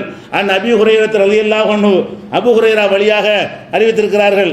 அல் ஜும்மாத்து ஹஜ்ஜுல் ஃபுகராயி, ஜும்மா என்பது ஏழைகளுக்கு ஹஜ்ஜு. ஈதுல் மசாக்கீன், பரம ஏழைகளுக்கு பண்டிகை. அல் ஹுத்துபத்தானி ஃபி, கண்டு வருஷம் படிப்பார். இது புகாரில் எடுத்துக்காட்டு பார்ப்போம். ஏன்டா உன்னை ஆலிம்ஸை உட்கார வச்சுவிட்டு அவனுக்கு சொல்லி அவன் படிக்கிறான், புகாரில் இருக்குது முஸ்லீமில் இருக்குன்னு சொல்கிற, இந்த வாசகத்தை புகாரில் எடுத்துக்காட்டு பார்ப்போம். இன்றைக்கி படிச்சுட்டு இருக்காங்க. இன்னைக்கு இதை வந்து என்ன செய்யணும், பள்ளியாத வெள்ளிக்கிழமை அன்னைக்கிட்டு அட இப்படி சொல்கிறானே, இப்படி இருக்கான்னு பார்க்கணும். ஆலிமணி ஒரு மோதினார் சொல்கிறான் புகாரி முஸ்லீமில் இருக்குன்னு எவனோ எழுதி கொடுத்ததை சொல்லிட்டு போகிறான். புகாரி முஸ்லீமில் அல் ஜும்மாத்து ஹஜ்ஜுல் ஃபுகராயின்னு எடுத்துக்காட்டு பார்ப்போம். நீ என்ன வாசகத்தை வாசிக்கிறாயோ அது மாதிரியான ஒரு ஹதீஸ் புகாரிலும் இல்லை, அது மாதிரியான ஹதீஸ் முஸ்லீமில் இல்லை. நீ என்ன ஆலிமப்ப? ஒரு புக்கில் இருக்குன்னு சொல்கிறேன், ஹதீஸில் இருந்து முட்டையாக இருந்தால் கூட ஏதோ ஒரு புக்கில் பார்த்தேன்டா சொல்லி ஏமாத்திட்டு போயிடலாம். நீ கரெக்டாக ஒரு பேரை சொல்லி சொல்கிற, புகாரியில் இருக்கிறது, முஸ்லீமில் இருக்குங்கிற, இந்த அருக்கு புகாரி காட்டு. அப்போ என்னங்கடா நீங்களாம் ஆலிமப்ப? புகாரில் இருக்கிற பச்சையாக போய் சொல்கிறான்னு கேட்டு உட்காந்துட்டு இருக்கிறீங்க. நிறுத்த வச்சு உங்களுக்கு நிறுத்துறதுக்கு ஒன்று தம்பு வரல. இதை சொன்னால் கூட ஏதாவது குழப்பம் வந்துருமோ, எடுத்துருவாங்களோ, முத்தோடு அடிப்பாருன்னு பயப்படுறாங்க. புகாரில் இல்லைன்னு தெரியும். அப்போ நீ என்ன ஆலிமணி? உன்னை வச்சுக்கிட்ட குரான் இல்லாத உன்னையெல்லாம் இருக்குன்னு சொல்லுவான். அதே மாதிரி என்ன செய்வாங்க, குரானில் இல்லாத குரானில் இருக்குமாங்க. மூணுதில் உட்காந்துட்டு அஜர்த்து மாதிரி எல்லோரும் உட்காந்து கொண்டு 3 தடவை பாட்டு படிப்பாங்க. அரபு தமிழில் இருக்க அந்த பாட்டு. அதில் ஒரு பாட்டு என்ன, நிகழ்த்தும் ஒடுக்கத்தின் புதன் வாரத்தை நெடியோன் நகுசென்றான் குரானிலேன்னு வைத்து மாதிரி படிப்பாங்க. ஒடுக்கத்து புதனை வந்து குரான்லேயே அல்லாஹ் பீடைன்னு சொல்லிட்டான். நகுசுன்னா பீடை. ஒடுக்கத்து புதன் இருக்குல்ல, ஒடுக்கத்து புதன் வாரத்தை நெடியோன் அல்லாஹ், நெடியோன் நகுசு என்றான். நகுசுன்னா பீடை, பீடை என்றான் குரானில. அப்போ ஒடுக்கத்து புதன் பீடைன்னு குரானில் இருக்குது அப்படின்னு மூணுல உட்காந்து போகிறாங்க. குரான் அப்படி இருக்கா? குரானில் புதன்கிற வார்த்தையாச்சும் இருக்கா? ஒடுக்கத்து புதன் விடு, புதன்கிற சொல்லாச்சும் குரானில் இருக்கா? இல்லை. வணக்கதா, வெள்ளிக்கிழமை இருக்குது, சனிக்கிழமை இருக்குது, புதன்கிழமைங்கிற வார்த்தை எதில் இல்லை, குரானில் இல்லை. அப்போ கிழமை கூட இல்லாமல் இருக்கும்போது இவன் என்ன சொல்கிறான், புதன்கிழமை வந்து பீடை, ஒடுக்கத்து புதன் பீடை நாங்களாம் சொல்லலை, குரானில் தான் இருக்குது. நீ ஆலிமா? குரானில் இல்லாத ஒரு விஷயம் குரானில் இருக்குன்னு சொல்லி பொதுமக்கள் மத்தியில் உட்கார்ந்து கொண்டு என்ன செய்கிற, நீ வந்து படிக்கிறியா இல்லையா அதை பார்க்குறோம். இதெல்லாம் வந்து எதுக்கு விளங்குதுன்னு கேட்டால், மார்க் அறிஞர்கள்ங்கிற போர்வையில் ஏமாற்றி கொண்டிருக்கிறதுனால இதை நம்பி நீங்கள் போயிடாதீங்க. அவங்களே சரியான மார்க்கத்தை சொல்லட்டும், நம்ம வரவேற்போம். வேலை லேசு, அவங்க சொல்லாதனால இப்போ தௌஹீத் ஜமாத் ஒன்று தேவை. இருக்கிற ஆளுங்களாம் ஒரு முடிவு எடுத்து ஜமாத்துல் உலமா தீர்மானம் போட்டு வேறு தீர்மானம் போட்டு செய்கிறதுக்கு பதிலாக நீங்கள் இருக்கிற மறுமை இம்மையை காப்பாற்றி நினச்சான்னு செய்யலாம். இப்போ கூட இனிமேல் நாங்கள் குரானில் உள்ள ஆதாரத்தோடு தான் பேசுவோம், ஹதீஸ் படி தான் பேசுவோம்னு சொல்லி யாரும் பேச மாட்டோம். எங்களுக்கு வேலையே இல்லை. இன்னும் நிறைய மக்கள் ஏகத்துவத்தை அறிஞ்சிட்டு போயிடுவாங்க. அப்படி இல்லாத காரணத்தினால தான் இதெல்லாம் மார்க்கத்தை வச்சு ஏமாற்றி நரகத்துக்கு கொண்டு கோவம் எதுக்கு வருது? இப்படிலாம் சொன்னால் நரகத்துக்கு போவாங்களா இல்லையா மக்கள்?